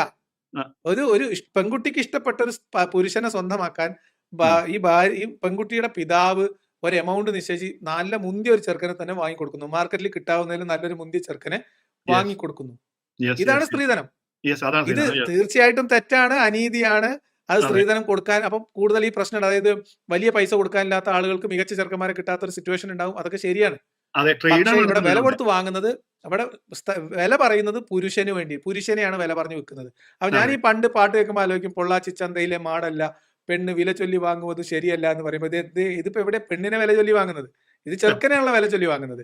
യെസ് അപ്പോ യെസ് അതാണ് അതിലെ കാര്യം. ഇനി മഹറിലേക്ക് വന്നാൽ സ്ത്രീകൾ വില നിശ്ചയിച്ച്, അല്ലെങ്കിൽ ഇസ്ലാമിക കാഴ്ചപ്പാടനുസരിച്ച് 5 പവൻ സ്വർണ്ണാഭരണം മഹറിനു പകരമായി എന്റെ മകളെ ഞാൻ നിനക്ക് നിക്കാഹ് ചെയ്ത് ഇണയാക്കി തുണയാക്കി ഹലാലായ ഭാര്യയാക്കി തന്നു. അതെ കബിൽത്തു അത് നിക്കാഹ. ഈ സ്ത്രീ ശരീരത്തിന് ഒരു മൂല്യം നിശ്ചയിച്ച ആ മൂല്യത്തിന് പകരമായി കൈമാറുന്ന ക്രയവിക്രയാണ് ചെയ്യുന്നത്. അതെ അപ്പൊ രണ്ടും ഒന്നാണ്. ഇത് ഈ ഈ ഇവിടെ നടക്കുന്നതും രണ്ടും ഒരർത്ഥത്തില് ഒരേ സംഗതി തന്നെയല്ല നടക്കുന്നത്. ഒന്ന് ആണെ വില കൊടുത്ത് വാങ്ങുക, മറ്റ് സ്ത്രീയുടെ ഒരു പ്രൈവറ്റ് പാർട്ട് എൻജോയ് ചെയ്യാൻ വേണ്ടിയിട്ട് അതിന് പൈസ കൊടുത്ത് വാങ്ങുക. പക്ഷെ ഈ രണ്ടാമത്തതാണ് നമുക്ക് ഈ നാട്ടിലോട്ട് പറയാൻ പറ്റുമോ ലിയാഖത്ത് ഭായി? ഇത് തന്നെയല്ലേ ഇപ്പൊ നമ്മളിപ്പോ ഇപ്പൊ ഈ പറയുന്ന മറ്റേ വേശ്യാലയം എന്നൊക്കെ പറയുന്ന സംഗതിയും ഇതും പൈസ കൊടുത്തിട്ടല്ലേ ഈ ചെയ്യുന്നത്? തീർച്ചയായിട്ടും ഈ അല്ലെ? സ്ത്രീധനം, അതാണ് ഞാൻ പറഞ്ഞത്. ആ സ്ത്രീധനത്തിനെയും നമ്മുടെ നാട്ടിൽ പ്രചാരത്തിലുള്ള സ്ത്രീധനത്തെയും മഹറിനെയും താരതമ്യം ചെയ്താൽ സ്ത്രീധനത്തെക്കാൾ ഏറ്റവും വൃത്തികെട്ട വൃത്തികെട്ട ഒരു ഏർപ്പാടാണ്. രീതിയാണ് മഹറാണ്. യെസ് അത് കാരണം സ്ത്രീ അവിടെ ശരീരത്തെ അത്രമേൽ അപമതിക്കുന്ന, ഒരു അത്രമേൽ സ്ത്രീയെ സ്ത്രീകളെ ഒരു അപമാനിക്കുന്ന മിയർ സെക്ഷൽ ഒബ്ജക്റ്റ് ഭോഗവസ്തുവായിട്ട് ആയിട്ട് ഒതുക്കുന്നു യെസ് അല്ലേ? അതില് മാത്രമായിട്ടൊരു yes yes yes yes yes അതാണ് അതെ എന്റെ അതെ. കാര്യം. പിന്നെ ഇപ്പൊ അങ്ങനെ സതീഷ് അങ്ങനെ ചേട്ടൻ ഈ അടുത്തൊരു വിവാഹത്തിലേക്ക് വരുമ്പോ ആ സ്ത്രീക്ക് സത്യം പറയുകയാണെങ്കിൽ ഇപ്പൊ വിവാഹം കഴിക്കാത്ത സ്ത്രീ ആണെങ്കിൽ കന്യക എന്നുള്ള അവരുടെ ബ്രാക്കറ്റിലൊക്കെ നമ്മൾ വായിക്കുകയാണെങ്കിൽ അവരോട് സമ്മതം ചോദിക്കണമെന്ന് വെച്ചിട്ടുണ്ടെങ്കിൽ അവിടെ മൗനമാണ് സമ്മതം എന്നുള്ളതും വലിയന്റെ ഇഷ്ടപ്രകാരം മാത്രം വിവാഹം കഴിക്കാം എന്നുള്ളത് കർമ്മശാസ്ത്രത്തിൽ എഴുതി വെച്ചിട്ടുണ്ട്. ഉണ്ട്. അപ്പോ ഇത് അപ്പോ മാത്രമല്ല, ഇങ്ങനെ നമ്മൾ വിവാഹവുമായി ബന്ധപ്പെട്ട്, വിവാഹമോചനവുമായി ബന്ധപ്പെട്ട് ചെലവ് നമ്മൾ നേരത്തെ പറഞ്ഞു. ഈ അതെ മഹർ, ഇനിയിപ്പോ വിവാഹം നടന്നു, അത് ഒരു പിന്നെ വിവാഹം നടന്നതിന് ശേഷം അതിൽ നിന്ന് മാറിപ്പോവുകയാണെങ്കിൽ ഈ മഹർ അതിന്റെ അവകാശം, ഉടമസ്ഥാവകാശം സ്ഥാപിക്കുന്നതിൽ സ്ത്രീ ശരീരവുമായി ബന്ധപ്പെട്ട് ലൈംഗിക ബന്ധം നടന്നിട്ടുണ്ടോ എന്നുള്ളതാണ് പരിശോധിക്കുന്നത്. ഒരു അതെ. സ്ത്രീക്ക്, സംരക്ഷണത്തിലിരിക്കുന്ന സ്ത്രീക്ക് ചെലവിന് കൊടുക്കണോ കൊടുക്കണ്ടോ എന്ന് തീരുമാനിക്കുന്നത് ഈ ലൈംഗിക ബന്ധത്തിന് ആവശ്യപ്പെട്ടാൽ അനുവാദം കൊടുക്കുന്നുണ്ടോ. അപ്പൊ ഈ മഹറിലൂടെ കൈമാറ്റം ചെയ്യുന്നത് ഒരു ലൈഫ് ലോങ് ലീസാണ് ശരിക്കും. വേറെ ഒരു ലീസ് ഒരു അഗ്രിമെന്റ് ആണ്. ഓർമ്മയില്ല, അങ്ങനത്തെ നിങ്ങൾക്ക് ഓർമ്മ ഉണ്ടാവില്ല. ഇപ്പൊ നമുക്ക് പിന്നെ ഈ ഫിക്ക് എന്തെങ്കിലുമൊക്കെ ഈ പറയുന്ന ഈ ഫത്തുൽ മൊയിനിലൊക്കെ എന്റെ നല്ല ഓർമ്മയില് ഉം. ഇതുപോലെ ഈ ലൈംഗിക ബന്ധം പിന്നെ സെക്സ് നടക്കാതെ ആ വിവാഹം വേർപ്പെടുകയാണെങ്കിൽ ഈ ആൾക്ക് ഒരു പകുതി മഹർ ഈ സ്ത്രീക്ക് എന്നാലും അതിൽ അവകാശം ഉണ്ട് എന്നുള്ള രീതിയിലൊക്കെ എഴുതിയിട്ടുണ്ടെന്ന് തോന്നുന്നു. അതെ അതെ അതെ അല്ലേ? അതെ അതെ അതെ. അതെ എനിവേ നമ്മൾ അതെ പറയാൻ അതെ. പോകുന്ന നമ്മൾ പക്ഷെ പറയാൻ ബന്ധപ്പെട്ടാൽ പിന്നെ പൂർണ്ണ മഹറും ആ സ്ത്രീക്കുണ്ട്. അപ്പോ അങ്ങനെ ബന്ധപ്പെട്ട് കഴിഞ്ഞാൽ പൂർണ്ണമായിട്ടും. അപ്പൊ ഇതൊക്കെ നമ്മൾ പറയുന്നത് എന്താ വെച്ചാല് ഒരു സ്ത്രീയുടെ അതിന് കാരണം പറയുന്നത് എന്താവശ്യത്തിനാണോ ഇത് ഉപയോഗപ്പെടുത്തി എന്നുള്ളതാണ്. അതെ, ഫസ്കുമായി വിഷയത്തിലൊക്കെ പറയുന്നുണ്ട് അല്ലെ, അത് ഡാമേജ് സംഭവിച്ചു കഴിഞ്ഞാൽ. ഫസ്റ്റിലുണ്ട്. അതെ. അപ്പൊ അപ്പൊ ഇതൊക്കെ ഇത് വളരെ ഇത്രമേൽ മ്ലേച്ഛമായിട്ടുള്ള ഒരു സംഗതിയാണ് മോശമാണ് എന്നുള്ളത് എന്നുള്ളത്. അതെ. അത് അത്രേ ഉള്ളൂ, അത്രേ ഉള്ളൂ. പിന്നെ സതീഷ് ഏട്ടൻ അതിന് ഇനിയെങ്കിലും മനസ്സിലാക്കട്ടെ. അപ്പൊ നമ്മളിപ്പോ ഈ വിഷയം നമ്മൾ പറഞ്ഞു കഴിഞ്ഞു. അപ്പൊ ഈ സതീഷ് അടുത്തൊരു ഏട്ടനോട് വിഷയത്തിലേക്ക് പോവാം. ആ ഈ രീതിയിലുള്ള ഒരു വായനകൾ നടത്തുക. അപ്പൊ അതിനുള്ള പിന്നെ റഫറൻസും കാര്യങ്ങളൊക്കെ നമ്മൾ തന്നിട്ടുണ്ട്. പിന്നെ തരാം. മറ്റൊരു കാര്യം മൂപ്പര് പറയുന്നത് എന്താ വെച്ചാൽ എന്താണ് അഭിപ്രായ സ്വാതന്ത്ര്യത്തെ കുറിച്ചല്ലോ മൂപ്പര് പറഞ്ഞത്, ഖലീഫാമാരുടെ അതെ അതെ. ആ ആ, ആ, ആ. ആ നമുക്കൊന്നുകൂടി അഭിപ്രായ കേൾക്കാം. സ്വാതന്ത്ര്യത്തെ അപ്പോൾ കുറിച്ച് ഖലീഫ നമ്മൾ ഉമറിന്റെ രാജസദസ്സിൽ പോലും ആ സ്ത്രീകൾക്ക് പറഞ്ഞു, എന്താ ഭരണാധികാരികളോട് പറഞ്ഞത്? നിങ്ങൾ കൂടിയാലോചനകൾക്ക്, ചർച്ചകൾക്ക് ശേഷം വേണം തീരുമാനമെടുക്കാൻ. അതെ. ഒറ്റയ്ക്ക് തീരുമാനങ്ങൾ എടുക്കരുത്. ഇന്ന് ഏകാധിപതികളായ ഭരണാധികാരികൾ ലോകത്തെമ്പാടും ഒറ്റയ്ക്ക് തീരുമാനങ്ങൾ എടുത്ത് ഭരിക്കുമ്പോൾ പ്രവാചകൻ പറഞ്ഞു, ഭരണാധികാരികൾ ഒറ്റയ്ക്ക് തീരുമാനമെടുക്കരുത്, കൂടിയാലോചനകൾക്ക് ശേഷം, നിരന്തരമായ ചർച്ചകൾക്ക് ശേഷമേ തീരുമാനങ്ങൾ എടുക്കാൻ പാടുള്ളൂ. ഉഹദ് യുദ്ധത്തിൽ ഒരു ചെറുപ്പക്കാരൻ പ്രവാചകനെടുത്തൊരു തീരുമാനത്തെ ചോദ്യം ചെയ്തു, അത് ശരിയല്ല എന്ന് പറഞ്ഞു. അപ്പൊ പ്രവാചകൻ അത് അംഗീകരിച്ചു. അയാൾ പറഞ്ഞതാണ് ശരി, അയാൾ എന്നെ തിരുത്തി. അയാളുടെ ആശയം മറ്റുള്ളവർ പറയുന്നത് കൂടി കേൾക്കണം, മറ്റുള്ളവരുടെ ആശയങ്ങൾ കൂടി കേൾക്കണം. നമ്മൾ ഏകപക്ഷീയമായി നമ്മുടെ തീരുമാനങ്ങൾ ഒരു ഭരണാധികാരിയും മറ്റുള്ളവരുടെ മീതെ അടിച്ചേൽപ്പിക്കരുത്. അതിനേക്കാൾ വലിയ ജനാധിപത്യ ബോധം എന്താണ്? ഏറ്റവും വലിയ ജനാധിപത്യ ബോധം എന്നെ പലപ്പോഴും വിസ്മയിച്ചിട്ടുള്ളത് മറ്റൊന്നാണ്. അതിലേക്ക് വരാം. ഈ ആദ്യം ഓരോരോ വിസ്മയങ്ങൾ തീർക്കട്ടെ. ഭയങ്കര വിസ്മയമാണോ എമ്മാതിരി വിടവസ്. എന്റെ അതിൽ നല്ല പേരങ്ങൾ കൊടുത്തത് വിടവസ്. നമ്മുടെ ഈ ടൈറ്റിൽ മന്നന നിങ്ങൾക്ക് ഖലീഫ ഉമറിനെ കുറിച്ചല്ല ഇപ്പൊ പറഞ്ഞത്. അപ്പൊ എന്റെ ഓർമ്മയുള്ള സംഗതി ഞാൻ അല്ല, പറയാം. മുഹമ്മദ് നബി പറയണതേ, മുഹമ്മദ് നബി പറയാണ് ആ, ഈ നിങ്ങൾ ഭരണാധികാരികൾ തീരുമാനം എടുക്കുമ്പോഴേ ഉം. ഒറ്റക്ക് തീരുമാനം എടുക്കരുത് എന്നാണ്. അത് പിന്നെ എന്താ അതിനെ പറയാ, നിങ്ങൾ പറയും അല്ല, കൂടി ഇങ്ങക്ക് ആലോചിക്കണം എന്നാണ്. കൂടി ആലോചിക്കുക. അതായത് ഞങ്ങൾക്ക് അതിനെ കുറിച്ച്, അതായത് മുഹമ്മദ് നബിയുടെ മരണശേഷം ഈ 2 ദിവസം മയ്യത്ത് ഉം. അടക്കെടുക്കുന്നുണ്ടല്ലോ. ഉം. അപ്പോ ആരാണ്, അതായത് മയ്യത്ത് ചൂടാകുന്നതിന് മുമ്പ് അവരെ കബറടക്കണം എന്ന് പറഞ്ഞ ഒരു പ്രവാചകന്റെ മയ്യത്താണ് ഇത് ഈ ശവസംസ്കാരം കഴിയാതെ അവിടെ നിൽക്കുന്നത്. അപ്പോ തീർച്ചയായിട്ടും ഇത് അറിയാം. ഈ പറയുന്ന അധികാരമോഹത്തിന്റെ ചർച്ചകളായിരുന്നു ആ കാലഘട്ടങ്ങളൊക്കെ സിഫീൻ പന്തലിലൊക്കെ നടക്കുന്നത്. അപ്പൊ എനിക്കൊരു വരുന്നൊരു ഇൻസിഡന്റ് എന്ന് വെച്ച് കഴിഞ്ഞാലേ, ഉം. ഇവരിവിടെ നേരെ ചെന്നിട്ട് പറയുന്നത് എന്താ വെച്ചിട്ടുണ്ടെങ്കിൽ ഇതില് മറ്റേ ചെറുപ്പും വലിപ്പൊന്നും ഇല്ലാന്ന്. പക്ഷെ ഇവര് പറയുന്നത് എന്താ അറിയോ, അധികാരം കുറേശികളുടെ കയ്യിലായിരിക്കണം എന്നാ. മനസ്സിലായില്ല? അൻസാരികൾ അവിടെ ഉണ്ട്. അത് ശശികളായ, അതായത് ഇവിടുന്ന് പോയിട്ട് മുഹമ്മദിന് ഈ സാമ്രാജ്യമൊക്കെ കെട്ടിപ്പടുക്കാൻ ഈ പറയുന്ന മദീനക്കാരാണ് സഹായിച്ചിട്ടുള്ളത്. പക്ഷെ അവരെ മുഖത്ത് നോക്കിയിട്ട് പറയുന്ന അധികാരം കുറേശികളുടെ കയ്യിലാണെന്നൊക്കെ പറഞ്ഞ റഫറൻസ് റസൂലാണ്. ഉം. അപ്പോ ഉം. അത് തന്നെ സതീഷേട്ടൻ ആ രീതിയിൽ ഒരു വായന നടത്തട്ടെ. ഞാൻ പറയുന്നത് വെച്ചാല് ഈ കൂടിയാലോചനയുടെ സംഗതി എന്റെ മനസ്സിലേക്ക് ഓർമ്മ വരുന്ന ലിയാഖത്ത് ഭായി, നിങ്ങൾക്ക് അറിയുന്ന സംഗതിയാണത്. അത് ഒരിക്കല് മുഹമ്മദും ഈ പ്രവാചകന് അടുത്ത് ഈ രാജസദസ്സിലെ 2 വ്യക്തികൾ വന്നിട്ട് അവര് പറഞ്ഞു, അത് കൃഷിയുമായി ബന്ധപ്പെട്ട് ഇറിഗേഷനുമായി ബന്ധപ്പെട്ടിട്ടുള്ള ഒരു ചെറിയൊരു തർക്കം 2 വ്യക്തികൾ തമ്മിലുണ്ടായി. അപ്പൊ ആ വ്യക്തികൾ വന്നിട്ട് പിന്നെ കാര്യം അവതരിപ്പിച്ചു. അപ്പൊ അവരോട് അപ്പൊ മുഹമ്മദ് അതിന് ഒരു ഡിസ്പ്യൂട്ടിന് ഒരു സൊല്യൂഷൻ, ഒരു അഭിപ്രായം പറഞ്ഞു. ആ പറഞ്ഞ വെച്ചാൽ ഈ വെള്ളം വഴിതിരിച്ചുകൊണ്ട് ആദ്യം ഏത് കൃഷിയിടങ്ങളിലേക്കാണ് അത് വഴിതിരിച്ചു വേണ്ടതെന്നുള്ള സൊല്യൂഷൻ പറഞ്ഞു കൊടുത്തു. അപ്പോ അതില് തീർച്ചയായിട്ടും അതില് മറ്റേ ആ വ്യക്തി പറഞ്ഞു, നീ നിന്റെ കുടുംബക്കാരന് പിന്നെ കുടുംബക്കാരന് വേണ്ടിയുള്ള ഒരു വിധിയാണ് നീ പറഞ്ഞത്, അവർക്ക് ഫേവർ ആയിട്ടുള്ള ഒരു സംഗതിയാണ് ഈ പറഞ്ഞത് എന്ന് പറഞ്ഞ് അയാൾ ഹാപ്പി ആയില്ല. പക്ഷെ ഇവര് തമ്മിൽ ഒരു ജനാധിപത്യ മര്യാദ ഉണ്ടായത് കൊണ്ട് തന്നെ അവര് പറഞ്ഞു, നമുക്ക് മുഹമ്മദ് വിട്ട് നമുക്ക് 1-2 ആൾക്കാർ വേണ്ടല്ലോ, അവരോട് കൂടെ ചോദിക്കാന്നുള്ളത്. അങ്ങനെ ഇവർ പിന്നെ പോകുന്നതെന്ന് വെച്ചാൽ അബൂബക്കറിന്റെ അടുത്താണ്. അബൂബക്കറിനോട് പറഞ്ഞു, പിന്നെ ഞങ്ങൾ പ്രവാചകന്റെ അടുത്ത് പോയി ഇങ്ങനെ കാര്യങ്ങളൊക്കെ അവതരിപ്പിച്ച് ഞങ്ങൾക്ക് ഇങ്ങനെ പ്രശ്നമുണ്ട്. ഓക്കെ. അപ്പൊ പ്രവാചകൻ എന്താ പറഞ്ഞു? പ്രവാചകൻ ഒരു അഭിപ്രായം പറഞ്ഞു. പക്ഷെ ആ അഭിപ്രായം ഈ ആൾക്ക് അത് സ്വീകാര്യമല്ല എന്ന് പറഞ്ഞു. ആയിക്കോട്ടെ. അപ്പൊ അത് അബൂബക്കർ കേട്ടു. അബൂബക്കർ പറഞ്ഞു, എനിക്കതിൽ പ്രത്യേകിച്ച് ഒന്നും പറയില്ല, മുഹമ്മദ് പറഞ്ഞ പോലെ, പ്രവാചകൻ പറഞ്ഞ പോലെ തന്നെ നിന്റെ തീരുമാനം എന്ന് പറഞ്ഞ അയാൾ അങ്ങനെ പോയി. ഉം, ഉം. പിന്നെ പോകുന്നത് നമ്മളെ സാക്ഷാൽ എളിമയുടെ പര്യായമായ നമ്മളെ ഈ ഖലീഫ ഉമറിന്റെ കൂടിയാലോചനയുടെ അതെ അതെ കൂടിയാലോചന കൂടിയാലോചന. അതിൽ പുലിയായ ഉമറിന്റെ അപ്പൊ അടുത്തേക്ക്. സതീഷ് ഏട്ടാ അങ്ങനെ ഖലീഫ ഉമറിന്റെ അടുത്ത് ഇങ്ങനെ പോവാണ്. അപ്പൊ പോയിട്ട് ഖലീഫ ഉമറിനോട് ഇങ്ങനെ കാര്യങ്ങളൊക്കെ അവതരിപ്പിച്ചു. എന്താ വന്നത്? ഞങ്ങളെ ഈ ഞങ്ങൾക്ക് ഇങ്ങനെ ഒരു വിഷയമുണ്ട്. Okay okay okay. അപ്പൊ പ്രവാചകൻ എന്ത് പറഞ്ഞു? പ്രവാചകൻ ഇങ്ങനെയൊക്കെയാണ് പറഞ്ഞത്, പൊന്നാരന്റെ ഉമ്മർ കാക്ക എന്ന് പറഞ്ഞു. ഓക്കെ. അപ്പൊ നിങ്ങൾക്ക് അതിൽ ഒരു ഒരു ഒരു ഡിസ്പ്യൂട്ട് ഉണ്ടല്ലോ. ആർക്കാ ഡിസ്പ്യൂട്ട് ചോദിച്ചു. ആർക്കാണ് തർക്കം എന്ന് ചോദിച്ചാൽ ഈ കാക്കാക്കാണെന്ന് പറഞ്ഞു. എന്നാ അവിടെ നിൽക്കേന്ന് പറഞ്ഞു. മൂപ്പര് ഉള്ളിൽ പോയിട്ട് ഒരു വാട് ഇങ്ങനെ എടുത്ത് വന്ന് കണ്ട് ചെറുതായിട്ട് വന്നിട്ട് വീശി, ചെറുതായിട്ട്. പിന്നെ അവിടെ തർക്കം ചെല്ലല് യാക്കത്ത് ഭായി. തർക്കം പിന്നെ തീർന്നു. തർക്കല്ല, പിന്നെ തർക്കം തീർന്നു. എത്ര തർക്കം പെട്ടെന്നാണ് തീർന്നു. കാര്യങ്ങൾക്കൊക്കെ ചെറുതായിട്ടൊന്ന് പരിഹാരമായത് വീശി എന്നുള്ളതാണ്. എന്നിട്ട് പറഞ്ഞു. ഈ വിഷയത്തിൽ ആയത്ത് പോലും ഈ ഒരു ആയത്തിനെ ബേസ് ചെയ്തുള്ള തഫ്സീറാണ് സതീഷ് ചേട്ടാ ഞാൻ പറയുന്നത്. മഹാനായ ഇസ്ലാമിക പണ്ഡിതൻ ഇബ്നു കസീർ ഖുർആനിലെ ഒരു ആയത്തിനെ ഉദ്ധരിച്ച് ആ ആയത്ത് പിന്നെ നമുക്ക് വേണമെങ്കിൽ കമന്റ് ബോക്സിൽ ഇടാൻ പെട്ടെന്ന് എനിക്ക് ഓർമ്മ വരുന്നില്ല. അത് ഈ പ്രവാചകനും ഒക്കെ ഒരു തീരുമാനം എടുത്തു കഴിഞ്ഞു കഴിഞ്ഞാൽ ആ തീരുമാനത്തിൽ മാറ്റില്ല എന്ന് പറയുന്ന ഒരു രീതിയിലുള്ള ഒരു ആയത്തുമായി ബന്ധപ്പെട്ടുള്ള ഒരു കഥയാണ്. അപ്പൊ ചെറുതായിട്ടൊന്ന് വീശിന് മൂപ്പര് പറഞ്ഞു. അപ്പൊ ഈ അഭിപ്രായ സ്വാതന്ത്ര്യം എന്നൊക്കെ പറഞ്ഞു കഴിഞ്ഞു കഴിഞ്ഞാൽ ഇതാണ് ഇസ്ലാമിലെ അഭിപ്രായ സ്വാതന്ത്ര്യം. പൊന്നാരന്റെ സതീഷ് ചേട്ടാ. പിന്നെ നിങ്ങൾ പറഞ്ഞ മാതിരി ഉഹുദ് യുദ്ധത്തിൽ ചരിത്രം എനിക്കറിയില്ല. പക്ഷെ ബദറിൽ ഒരു ചരിത്രം ഉണ്ടായിട്ടുണ്ട്. നിങ്ങൾക്ക് അറിയില്ല യാക്കത്ത് ഭായി? ബദർ ആയിരിക്കും ഉദ്ദേശിച്ചിട്ടുണ്ടാവും. അതെ, അതെ, ബദറായി അതെ. ഉദ്ദേശിച്ച ബദറിൽ റസൂൽ കിടന്നുറങ്ങിയിട്ടില്ല. കിടന്നുറങ്ങിയില്ല എന്ന് പറഞ്ഞു കഴിഞ്ഞാൽ ബദറിൽ വേണ്ടത് മൂപ്പരുടെ ആൾക്കാരാണ്. ആരാ വരുന്നത്? അബ്ബാസ് ആണ് ഒരു ഭാഗത്ത്. അബ്ദുൽ മുത്തലിബ് കുടുംബം അതിലുണ്ട്. ഉറക്കം സ്വന്തം ചോര. മൂപ്പരെ സ്വന്തം ചോര അതിലുണ്ട്. മൂപ്പര് ഉറങ്ങിയിട്ടില്ല, ഉറങ്ങാൻ പറ്റണില്ല. കാരണം അബ്ബാസ് പറഞ്ഞാല് നിസാർക്കാനല്ല. അബ്ബാസ് പറഞ്ഞാല് സതീഷ് ചേട്ടാ നിങ്ങളൊക്കെ മായിട്ടുള്ള ഒരാളെയും ആ കാലഘട്ടങ്ങളിൽ ഒരു ബഹുദൈവ ആരാധകനായിരുന്നു. അപ്പൊ ഈ 10-13 കൊല്ലം മുഹമ്മദിനെ പിന്നെ അവിടെ പ്രയാസപ്പെടുത്താതെ രായ്ക്ക് രായ്മാനം രക്ഷയില്ലാതെ രക്ഷപ്പെട്ടു എന്നുള്ള കള്ളക്കഥകളൊക്കെ പറയുന്ന ആളോടെ പറയുന്നത് 13 കൊല്ലാണ് സതീഷ് ചേട്ടാ റസൂല് ആ ബഹുദൈവാരാധകരുടെ കൂടെ നല്ല രീതിയിൽ ചെലവഴിച്ചത്. അങ്ങനെ യാക്കത്ത് ഭായി അക്കബ ഉടമ്പടിയുടെ രണ്ടാം അക്കം ഉടമ്പടിയുടെ ആ സമയത്ത് ആ തായ്വാരങ്ങളിൽ നടന്ന ചർച്ച എന്ന് പറഞ്ഞു കഴിഞ്ഞാൽ ഈ പറഞ്ഞ അബ്ബാസ് കാക്ക പറയാണ് മുഹമ്മദ് ഇവിടെ സുരക്ഷിതനാണ്. പക്ഷെ നിങ്ങളെ കൂടെ വന്നു കഴിഞ്ഞാൽ മുഹമ്മദ് സുരക്ഷിതനാണ് എന്നതിന് എന്തോ ഉറപ്പുള്ളത്? നിങ്ങള് ഞങ്ങളെ മക്കളെ, ഞങ്ങളെ ഭാര്യമാരെ സംരക്ഷിക്കുന്നത് പോലെ ഞങ്ങൾ മുഹമ്മദിനെ സംരക്ഷിക്കും എന്ന് ഉറപ്പ് നൽകിയിട്ടാണ് മുഹമ്മദിനെ അവർ വിട്ടുകൊടുത്തത്. അബ്ബാസ്, ഏത് അബ്ബാസ്?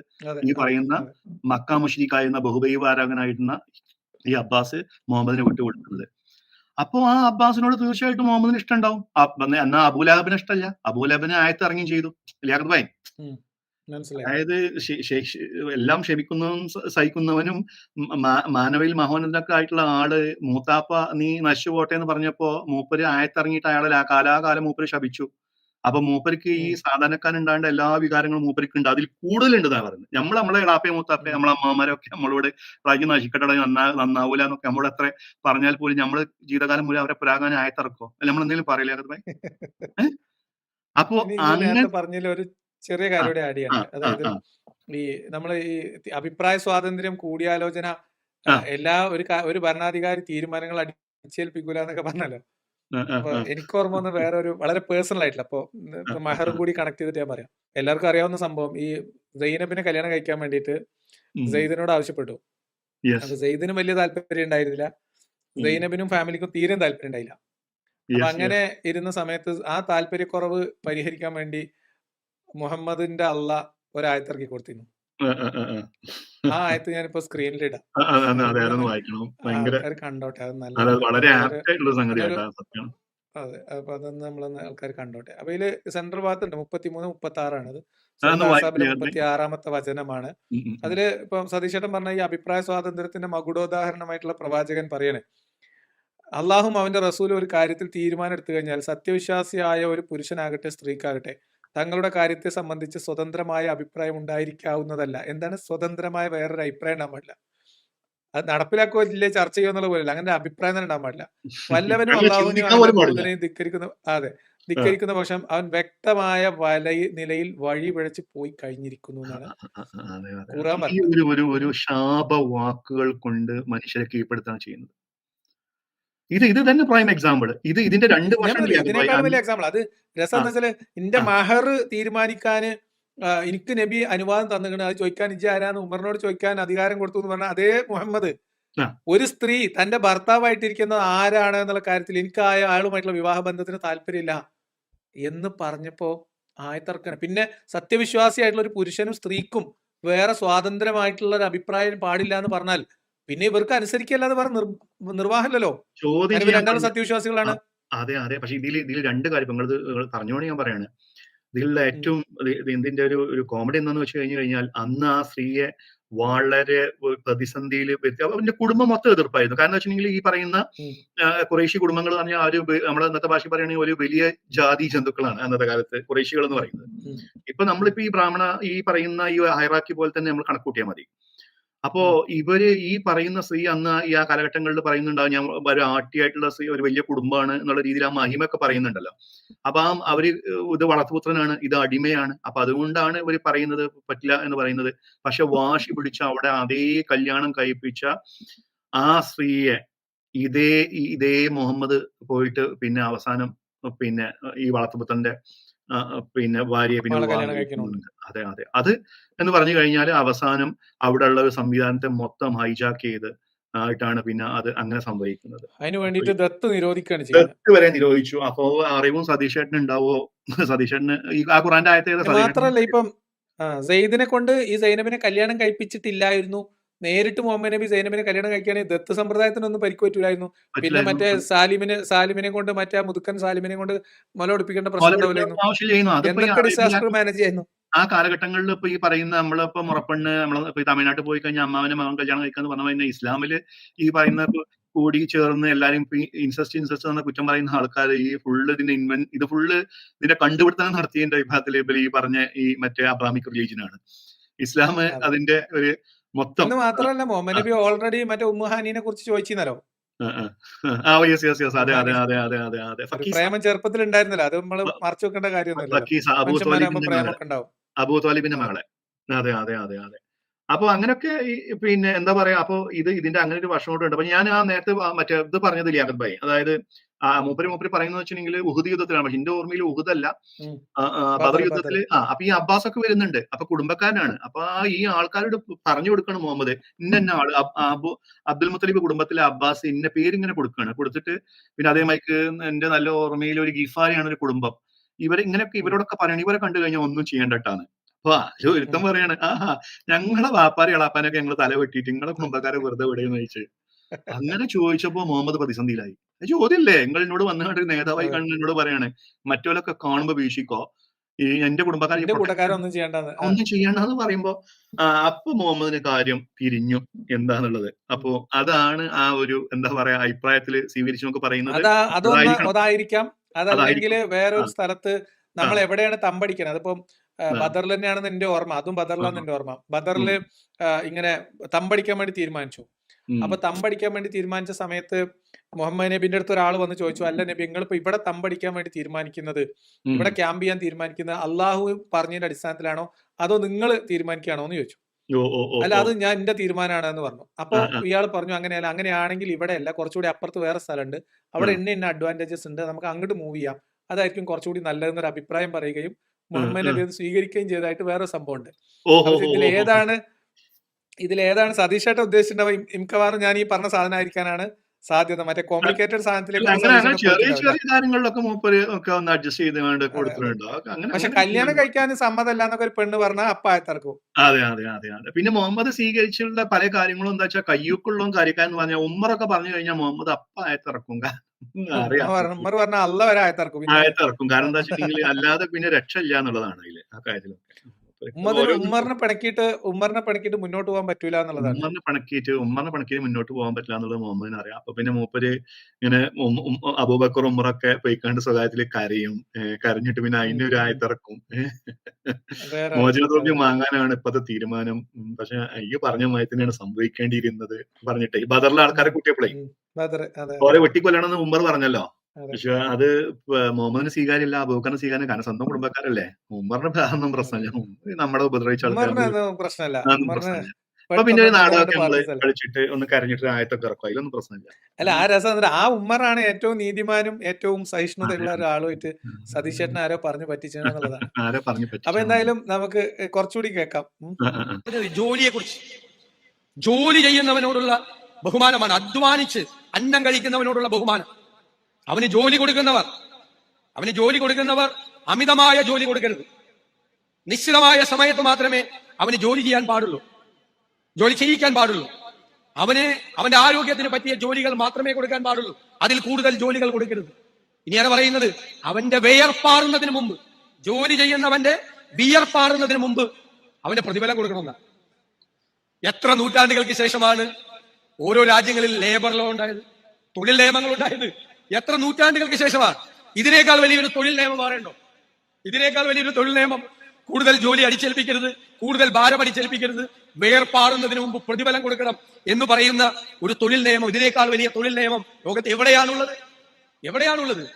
എല്ലാത്തിനെയും ചേർത്ത് പിടിക്കുന്ന, എല്ലാവരെയും കാരുണ്യവും സ്നേഹവും എപ്പോഴും ഉയർത്തിപ്പിടിക്കുന്ന ആ ചിന്തകളാണ് വിശുദ്ധ ഗ്രന്ഥം ഒരു ജീവിതക്രമമായി ചിട്ടപ്പെടുത്തിയിട്ടുള്ളത്. ഇതിനെ കുറിച്ച് എന്ത് പറയണോ? ഞങ്ങൾ ചെറുപ്പത്തിലേ നബിദിന ഘോഷയാത്ര ഉണ്ടാവും. അപ്പൊ നബിദിന ഘോഷയാത്രയിൽ നമ്മൾ മുദ്രാവാക്യം വിളിക്കും. ചെറിയ കുട്ടികളെ മറ്റേ ചെറിയ കമ്പിന്റെ മുകളിൽ മറ്റേ വർണ്ണക്കടലാസ് ത്രികോണ ആകൃതിയിൽ വെട്ടി നമ്മൾ ഒട്ടിച്ച് തോരണങ്ങളൊക്കെ തൂക്കി ആ ഒരു കൊടി ഇങ്ങനെ പിടിച്ചിട്ട് നമ്മളിങ്ങനെ കുലു തക്ബീർ അല്ലാഹു അക്ബർ പോലോ തക്ബീർ അല്ലാഹു അക്ബർ എന്നൊക്കെ. അപ്പൊ അതിൽ ഞങ്ങൾ വിളിച്ചിരുന്ന ഒരു വളരെ പ്രധാനപ്പെട്ട മുദ്രാവാക്യങ്ങളിൽ ഒന്നാണ്, വിയർപ്പുതുള്ളികൾ വറ്റും മുൻപ് കൂലി കൊടുക്കാൻ ഉപദേശിച്ച മുത്തു മുഹമ്മദ് സല്ലല്ലാഹു അലൈഹി വസല്ലം. ഇതാണിപ്പോ ആൾക്കാരായിരിക്കും കമന്റ് ബോക്സിൽ ഞാൻ ഈ ഒരു ആദ്യം ഞാൻ പരിശോധിച്ചില്ല ചേട്ടാ. മറ്റേ ഇതൊക്കെ എന്താണ്, നമ്മളെ മറ്റേ എന്താണ്, സ്വന്തം അന്യന്റെ കുഞ്ഞിന്റെ മുമ്പിൽ വെച്ചാണ് ആരെ തലലിക്കരുത്, അങ്ങനെ ഒരു ഹദീസ് ഇല്ലേ? അതെ, ഈ പർട്ടിക്കുലർ ഹദീസ് ഞാൻ കണ്ടിട്ടില്ല. ഞാൻ ഞാൻ വരമ്പത്ത് കൂലി എന്നൊക്കെ പറയാം. പക്ഷെ ഞാൻ ഇങ്ങനെ ആലോചിച്ചിട്ടുണ്ടെങ്കിൽ ഈ കൂലി എന്നൊക്കെ പറയാൻ, കൂലി കൊടുക്കാൻ എന്ത് വകുപ്പാ മുഹമ്മദ് ഉണ്ടായിരുന്നത് എങ്ങനെ ആലോചിച്ചു? അല്ല, അത് രണ്ട് കാര്യങ്ങളുണ്ട്. ഒന്ന്, ഇതിൽ ആദ്യ ഭാഗത്ത് പറഞ്ഞു എന്ന് പറയുന്നത് അടിമകളെ സംബന്ധിച്ചാണ്. അടിമകളെ സംബന്ധിച്ച് ഇവരുടെ തൊഴിൽ, ഇവരുടെ ലേബർ ഫോഴ്സ് പ്രധാനമായിട്ടും അടിമകളാണ്. അടിമകൾക്ക് ഒന്നാമത്തെ വെയിജ് ഇല്ല. ഇനി പുറത്തുനിന്ന് ആരെങ്കിലും ഒക്കെ ഒരാളെ വിളിച്ച് പണിയെടുപ്പിച്ചാൽ കൂലി കൊടുക്കണം എന്ന് പറയണത്, അപ്പൊ കൂലി പണിയെടുക്കലിന് കൂലിയൊക്കെ മുഹമ്മദ് നബി കണ്ടുപിടിച്ചതാണ് എന്ന് പറഞ്ഞാൽ വല്ലാത്തൊരു സൂത്രമാണ്. കാരണം ഖദീജ മുഹമ്മദിനെ തന്റെ കച്ചവടത്തിലെ പ്രതിനിധിയായിട്ട് പറഞ്ഞേക്കാൻ വേണ്ടി തീരുമാനിക്കുന്ന സമയത്ത് ഖദീജയോട് മുഹമ്മദിന്റെ കൂലിയെ കുറിച്ചും ഒക്കെ അബൂ താലിബ് ചെന്ന് സംസാരിക്കുന്നുണ്ടെന്നേ. പണിയെടുത്ത കൂലിയൊക്കെ അതിന്റെ മുമ്പ് തന്നെ ഉള്ളതാണ്. ഇത് എല്ലാം ഇസ്ലാമിന്റെ കണ്ടുപിടുത്തം. ഇതില് ഞാൻ മനസ്സിലാക്കിയ സംഗതി വെച്ചിട്ടുണ്ടെങ്കിൽ, അതായത് ഇവർ ഈ മുഹമ്മദിന്റെ നന്മയായിട്ട് പറയുന്ന എല്ലാ സംഗതികളും ഇവർ ഈ ജാഹിലിയ കാലഘട്ടങ്ങളിൽ എന്ന് പറഞ്ഞ് പരിഹസിക്കുന്ന ആ കാലഘട്ടങ്ങളുടെ നന്മ തന്നെയായിരുന്നു. എന്താണ് മുഹമ്മദ് ഒരു മാറ്റം വരുത്തിയത് സത്യത്തില്? ഇതൊക്കെ ആ കാലഘട്ടങ്ങളിലല്ലേ. ഇപ്പൊ ഈ ഒരു അടിമയ മോചനം എന്നൊക്കെ പറയുന്നത്, 100 അടിമകളെ നിങ്ങളന്ന് ആ പ്രോഗ്രാമില് 100 അടിമ എന്നുള്ള വാക്ക് പറയാതിരിക്കാൻ, അപ്പൊ നീ ഉടുക്കുന്നതിൽ നിന്ന് കൊടുക്കണം, ഉണ്ണുന്നതിൽ നിന്ന് കൊടുക്കണം എന്നൊക്കെ പറയുന്ന പിന്നെ ആ അടിമ എന്നുള്ള വാക്ക് പറയാതിരിക്കാൻ അദ്ദേഹം വളരെ ശ്രദ്ധിച്ചു എന്നുള്ളതാണ്. അതെ, അബ്ദുള്ള അർത്ഥത്തിലൊക്കെ അല്ലെ, അങ്ങനെയൊക്കെ അങ്ങനെ അതെ. ഈ അടിമ ഒന്നാമത് ആ കാലഘട്ടങ്ങളിൽ ഈ അടിമകൾക്ക് കൂലി, കാര്യങ്ങൾ വരമ്പത്ത് കൂലി. പിന്നെ രണ്ടാമത് ഈ കൂലി കൊടുക്കുന്ന കോമഡി എന്നൊക്കെ പറഞ്ഞു കഴിഞ്ഞാൽ ലിയാഖത്ത് ഭായി, ഒരു ഗോത്രത്തെ ആക്രമിച്ചിട്ട് ആ ഗോത്രത്തിനെ ആക്രമിച്ച് ആ ഗോത്രത്തിൽ നിന്ന് കിട്ടുന്ന പിന്നെ ഗനീമത്ത് മുതൽ, കൊള്ള മുതലുകള് വീതം വെച്ചിട്ട് ഈ 1/5 വീതം എടുക്കുന്നതാണോ ഈ അടിമയുടെ കൂലി എന്ന് പറയുന്നത്? എനിക്ക് മനസ്സിലാവണില്ല. അല്ല, ഈ കൂലി നമ്മളിപ്പോ പറയണത് ഒരു പ്രത്യേക കാര്യത്തിന് വേണ്ടിയിട്ട് ഒരു വൈദഗ്ധ്യമുള്ള ഒരു തൊഴിലാളിയെ സമീപിച്ചു, അല്ലെങ്കിൽ വേറെ എന്തെങ്കിലും ഒരു ആവശ്യത്തിന് പണിക്കൊരാളെ വിളിച്ചു, അത് കൂലി കൊടുക്കുക എന്ന് പറയുന്നത് അത് അതിന് മുൻപേ ഉള്ള സംവിധാനല്ലേ? അത്ഭുതം.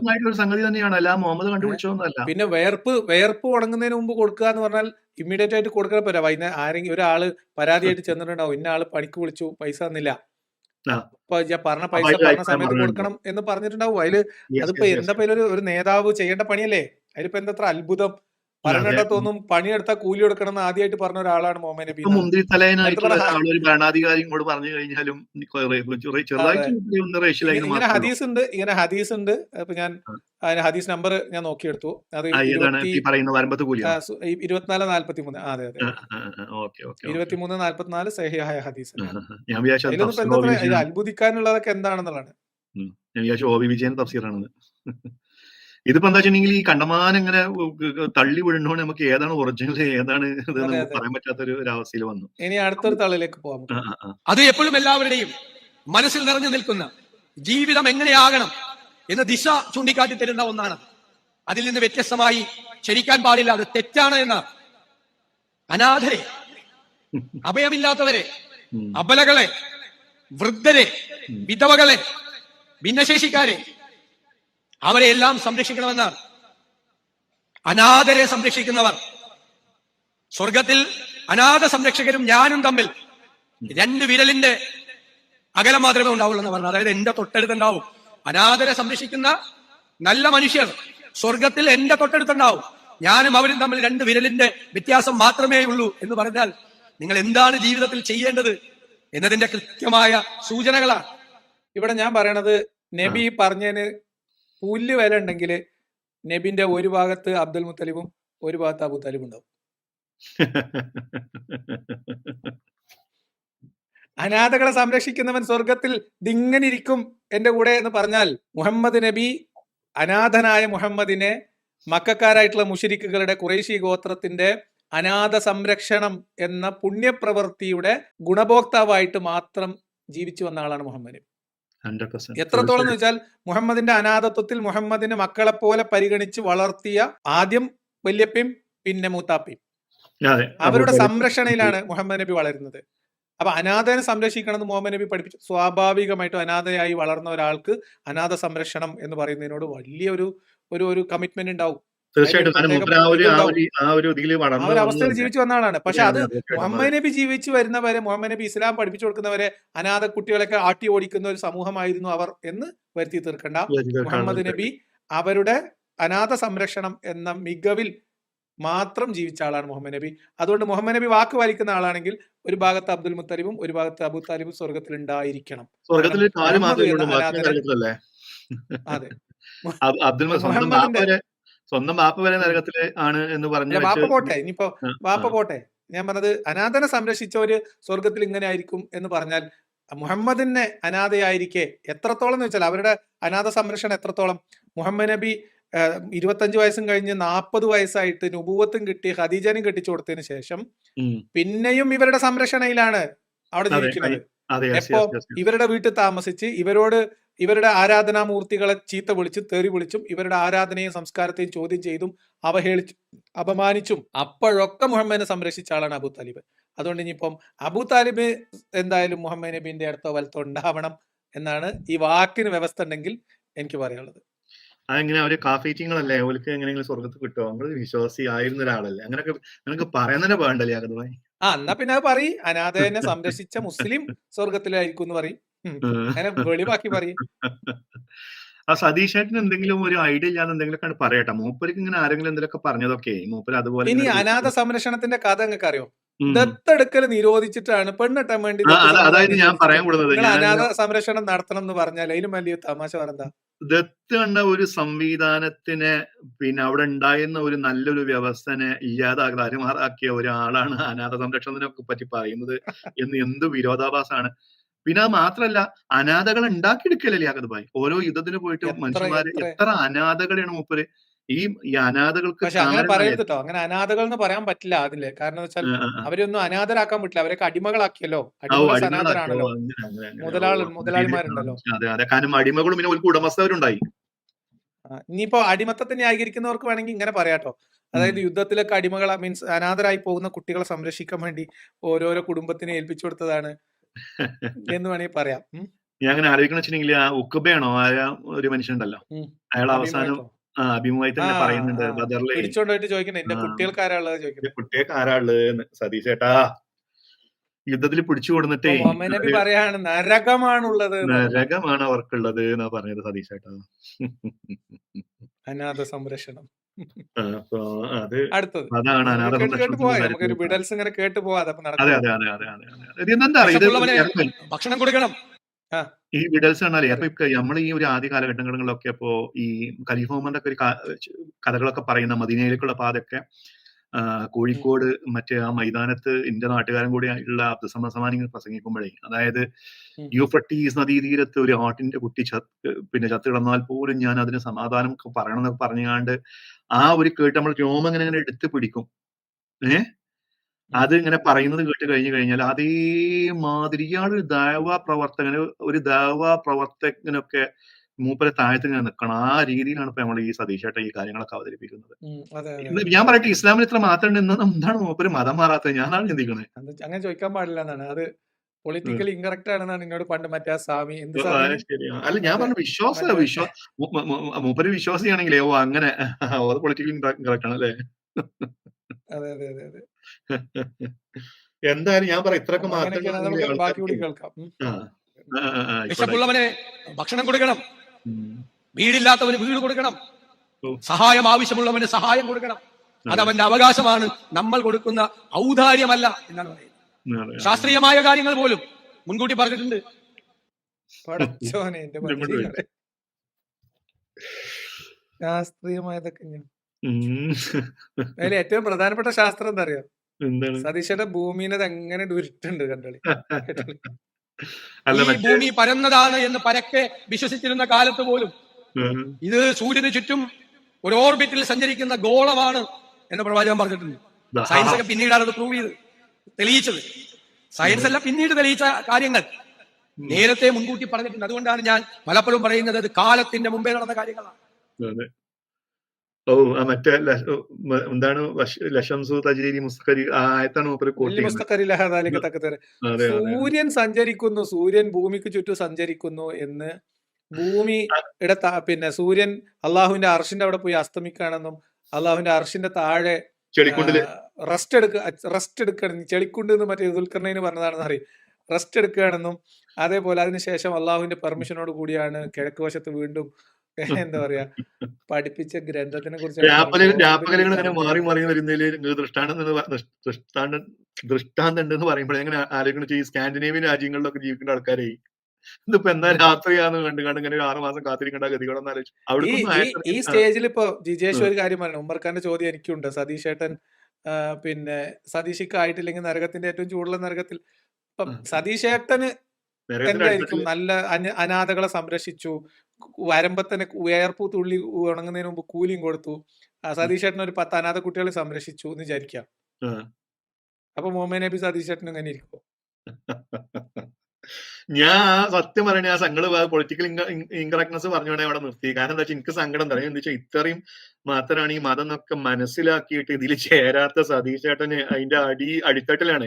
ഇപ്പൊ ഞാൻ നിങ്ങള് ജബ്ബാർ മോശമൊക്കെ ആണ് കുറച്ച് മൂപ്പരൊക്കെ എത്രയും മുകളിലായിരിക്കും നമ്മുടെ നരകത്തില്. കാരണം ഉറപ്പല്ലേ സതീഷ് ചേട്ടൻ നമ്മൾ സ്വർഗത്തിൽ കടന്നാൽ സതീഷ് ചേട്ടൻ സ്വർഗത്തിൽ കിടക്കൂല. മഹാനായ ബാലുശ്ശേരി മൂപ്പര് അറിഞ്ഞു നിഷേധിക്കുന്ന ഒരാളാണ് മൂപ്പര്. കാര്യങ്ങളെ മനസ്സിലാക്കിയിട്ടും നിഷേധിക്കുന്ന ഒരാളാണ്. അപ്പൊ നിങ്ങളെ അടിത്തട്ടിലാണ് സതീഷ് ചേട്ടാ. കാഫിർ, അതായത് മുശ്രിക്കായ കാഫിറാണ്. അതെ അതെ അതെ അതെ അതെ. നമുക്കൊക്കെ കുഫർ മാത്രമേ ഉള്ളൂ അടിച്ച് മനസ്സിലാക്കിയിട്ടേ. അപ്പൊ ശാസ്ത്രം ഉണ്ട്. പിന്നെന്താണ് മൂപ്പര് പിന്നെന്തൊക്കെ കുറെ കാര്യം പറയുന്നുണ്ട്. ഏതായാലും പോട്ടെ, ഇനി ബാക്കിയോടെ കേൾക്കാം. കേട്ടോക്കാം, കുറച്ചുകൂടി ഒന്ന് ഓടിച്ച് കേട്ടോക്കാം. നമുക്ക് തീരൂലല്ലോ. ശാസ്ത്രത്തിന്റെ കാര്യത്തിൽ സതീഷേട്ട തീരുമാനമായിക്കണോ? യൂറോപ്പിൽ നിന്നൊക്കെ വലിയ വലിയ ഇസ്ലാമിക ദൈവത്തിന്റെ പ്രവർത്തകന്മാര് പറയുന്നുണ്ട് നിങ്ങള് ആ ശാസ്ത്രം പറഞ്ഞോണ്ട് പോകണ്ടട്ടാന്ന്. എന്തിന് 2020 18 എനിക്ക് ഓർമ്മയില്ല, എറണാകുളത്ത് വന്നിട്ട് പറഞ്ഞു നമ്മൾ ഈ ഈജിപ്തോളജി ഒക്കെ പറഞ്ഞ വലിയ അബദ്ധമാണെന്ന് പറയാൻ പാടില്ലായിരുന്നു. എങ്ങനെയാണ് മതത്തിനെ ദുരുപയോഗം ചെയ്യാൻ പാടില്ല? മക്കയിൽ നിന്നും മദീനയിലെത്തിയ പ്രവാചകൻ അവിടെ ഒരു ഭരണഘടന ഉണ്ടാക്കി. അവിടെ മുസ്ലിങ്ങൾ മാത്രമായിരുന്നില്ല, അവിടെ ജൂതന്മാരും ക്രൈസ്തവരും ഉണ്ടായിരുന്നു.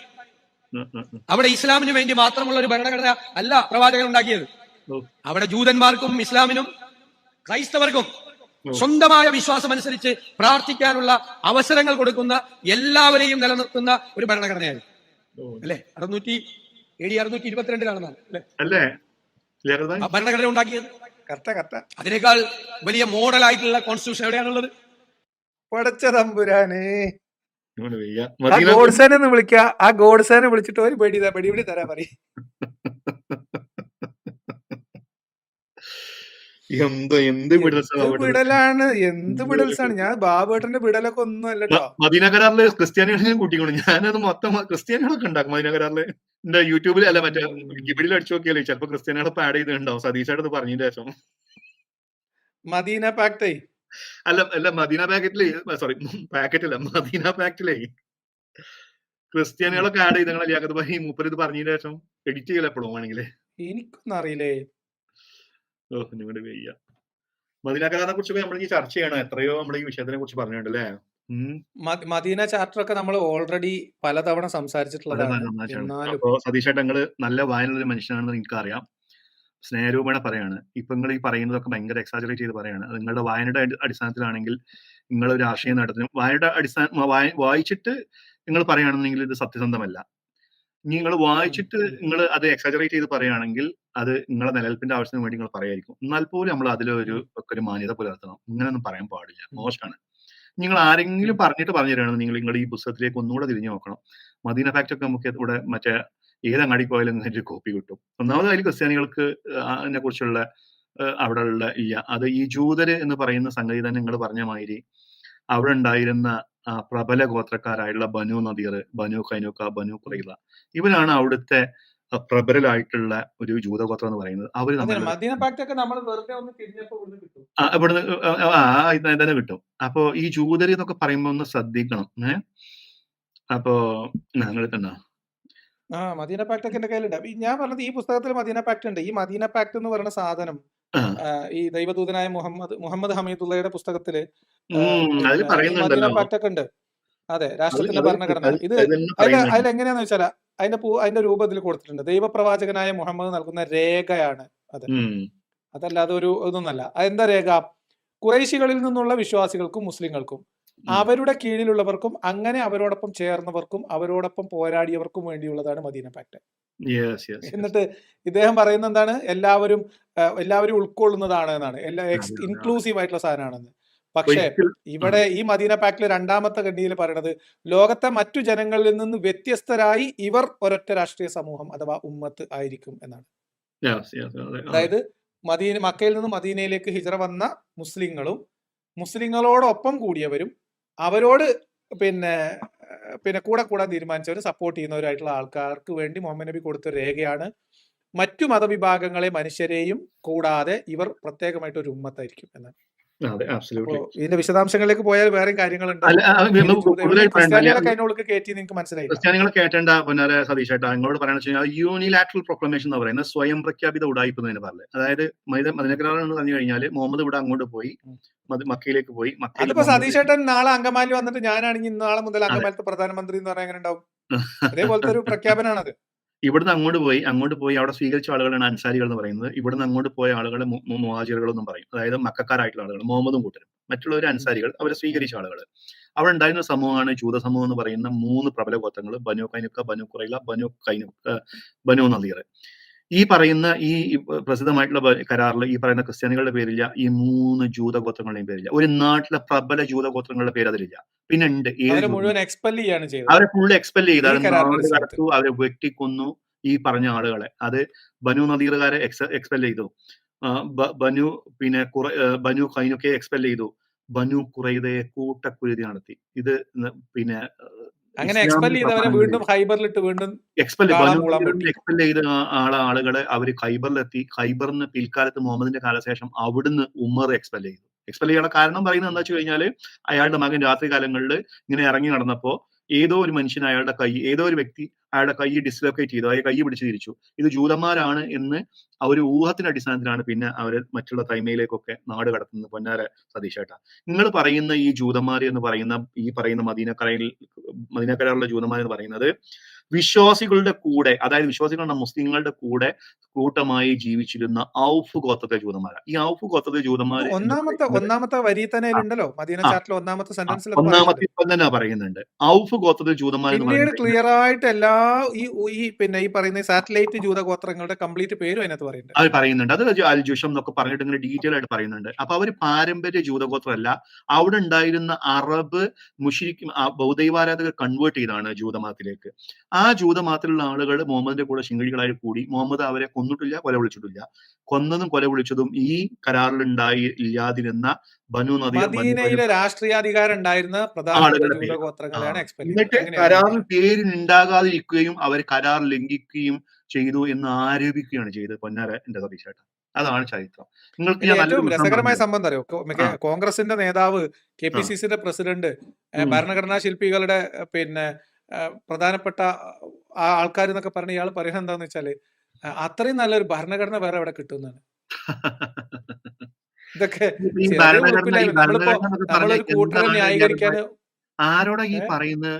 നിങ്ങൾക്ക് വിക്കിപീഡിയയിൽ അയച്ച് നോക്കി കഴിഞ്ഞാൽ ഈ സതീഷ് ചേട്ടാ നിങ്ങൾക്ക് ഈ ഭരണഘടന എന്താണ് അതായത് കൊല്ലും കൊലയും കൂട്ടമായി ഒരു ഗോത്രത്തെ കൊള്ളയടിച്ചു കഴിഞ്ഞാൽ ആ കൊള്ളയൊടിയുടെ ഭാഗമായി അല്ലെങ്കിൽ ഒരു കൂട്ടക്കൊല നടന്നു കഴിഞ്ഞാൽ അതിന് മോചന ദ്രവ്യം, അതിന്റെ മറ്റേ ബ്ലഡ് മണി, അത് എങ്ങനെയെല്ലാം അങ്ങോട്ടും ഇങ്ങോട്ടും ഒക്കെ നമ്മൾ നെഗോഷിയേറ്റ് ചെയ്യാം എന്ന് പറയുന്ന ഒരു സംഗതിയാണ് ഈ മദീന കരാർ. അല്ലാതെ അത് മറ്റേ ആധുനികമായിട്ടുള്ള എന്തോ ഒരു അതെല്ലാം വന്ന ആര് തടുക്കാൻ വന്ന ആര് എല്ലാം തല്ലണം? വന്ന് ആളെ തടുക്കണം. ഇതൊക്കെയാണ്. ഒരാളെ അഥവാ തല്ലുമ്പോ ഒരാൾക്ക് കൊണ്ട് ആ ആള് മരിച്ചു കഴിഞ്ഞാൽ അതിൽ നമ്മളിൽ പെട്ടവനാണെങ്കിൽ എങ്ങനെ പ്രൊട്ടക്ട് ചെയ്യണം, ആ ആള് മോചനദ്രവ്യം കൊടുക്കണോ, മറ്റേ ആൾക്ക് മറ്റേത് കൊടുക്കണോ, ഇങ്ങോട്ട് കൊടുക്കണോ അങ്ങോട്ട് കൊടുക്കണോ എന്നൊക്കെ പറയുന്ന ഒരു കൂതറ സംഗതിയാണ് പൊന്നാരന്റെ സതീഷ് ചേട്ടാ ഈ ഒരു മദീന കരാർ എന്ന് പറയുന്നത്. നിങ്ങൾ ഈ ബാബുവിന്റെ മാതിരി ഇങ്ങനെ വിടല് ഇതൊക്കെ ആൾക്കാർ ഇങ്ങനെ വിട്ടിട്ടാണ്, ഇങ്ങനെ പണ്ടുങ്ങളുമായുള്ള വിടല് ഈ MMK വിട്ടിട്ടാണ് നമ്മൾ ഇതിലേക്ക് തിരിഞ്ഞു നോക്കാൻ തുടങ്ങി. എനിക്ക് തോന്നുന്നു വെച്ചാൽ നിങ്ങള് സത്യം പറയുകയാണെങ്കിൽ ഇസ്ലാമിനെ പാര വെക്കണമെന്ന് തോന്നുന്നു. ആൾക്കാർ ഇങ്ങനെ കുറെ വിടുമ്പോ ആൾക്കാർ തിരിഞ്ഞു നോക്കൂല, ഒന്ന് പോയി നോക്കൂലല്ലേ അകത്തായി എന്തെങ്കിലും എന്തായാലും വിടൽസ് കൊള്ളാം. മദീന കരാർ ഞാൻ നല്ല വിടലാണ് ഒന്നും. നല്ല വിടലാണ്. നിങ്ങൾ ഇങ്ങനെ ഈ വേദിയിലൊക്കെ പോയി ഇങ്ങനെ വിടാ, അത് ആരെങ്കിലും ഒന്ന് സെർച്ച് ചെയ്ത് നോക്കി കഴിയുമ്പോഴാണ് ആൾക്കാർക്ക് സംഗതി മനസ്സിലായത്. അല്ല ഞാൻ പറഞ്ഞത് ഇങ്ങനെ വിട്ടോളിയും, എന്നിട്ട് നിങ്ങൾ അവിടുന്ന് ചായയും ബിരിയാണിയൊക്കെ തിന്നിട്ട് പോരി, ഇത് യൂട്യൂബിൽ ഇടരുതെന്ന് പറയും. അത്രേ ഉള്ളൂ. ഒന്നും ആൾക്കാർ കേൾക്കൂലേ? ആൾക്കാർ കേൾക്കും ചെയ്യും, പിന്നെ ആൾക്കാരെ കൂടുതൽ ഇതിനെ കുറിച്ച് അറിയും, പിന്നെ എന്താ വെച്ചാൽ ഈ മതം എടുക്കാണ്ടാവൂല. അത്രേ ഉള്ളൂ, വേറെ പ്രശ്നം. ഇനി അതല്ല നിങ്ങളിത് നമുക്ക് കണ്ടന്റിന് വേണ്ടി ട്രോളാൻ വേണ്ടി ചെയ്യുന്നതാണെങ്കിൽ നമുക്ക് സന്തോഷമുള്ളത്. കണ്ടിന്യൂ. ഒരു വ്യത്യസ്തങ്ങളായ സമുദായങ്ങൾ ജീവിക്കുന്ന ഒരു സമൂഹത്തിൽ എങ്ങനെ ജീവിക്കണം, എല്ലാവരും അവരവരുടെ വിശ്വാസങ്ങൾ ഉയർത്തിപ്പിടിച്ച് ആ വിശ്വാസങ്ങളിൽ അവർ മുമ്പോട്ട് പോകട്ടെ. അവർക്ക് അതിനുള്ള സ്വാതന്ത്ര്യം ഉണ്ട് എന്നാണ് പറഞ്ഞത്. ഇന്നിപ്പോ ലോകത്ത് യുദ്ധം നടക്കുകയാണ്. ഗാസയിൽ കുഞ്ഞുങ്ങൾ കൊല ചെയ്യപ്പെടുകയാണ്. ഇവിടെ കുട്ടികൾ അവതരിപ്പിച്ചു പരിപാടി, കുഞ്ഞുങ്ങൾ കൊല ചെയ്യപ്പെടുകയാണ്. എന്താ പ്രവാചകൻ പറഞ്ഞത്? യുദ്ധത്തിന് നീതി ഉണ്ടാകണം, യുദ്ധനീതി ഉണ്ടാകണം. സ്ത്രീകളെ, കുഞ്ഞുങ്ങളെ, വൃദ്ധരായ ആളുകളെ, രോഗികളെ, പ്രാർത്ഥിച്ചുകൊണ്ടിരിക്കുന്നവരെ ഒരിക്കലും ആക്രമിക്കരുത് എന്നാണ് അദ്ദേഹം പറഞ്ഞത്. യുദ്ധനീതിയാണ്. ഇന്ന് യുദ്ധനീതിയില്ല. ഇന്ന് യുദ്ധത്തിൽ കുഞ്ഞുങ്ങളെയാണ് ടാർഗറ്റ്. ഗാസയിൽ മുഴുവൻ കൊല്ലുന്നത് കുഞ്ഞുങ്ങളെയാണ്. ഞാൻ ഇന്നലെ ഒരു മീറ്റിംഗിൽ പറഞ്ഞു, 1972 ഒരു വലിയ ഫോട്ടോഗ്രാഫർ, വലിയ പുലിത്സർ സമ്മാനമൊക്കെ നേടിയ ഒരു സുപ്രധാനമായ ചിത്രമെടുത്തു. അമേരിക്ക നാപ്പാം ബോംബ് വിതറിയപ്പോൾ ആ ബോംബ് അഗ്നിയാണ്.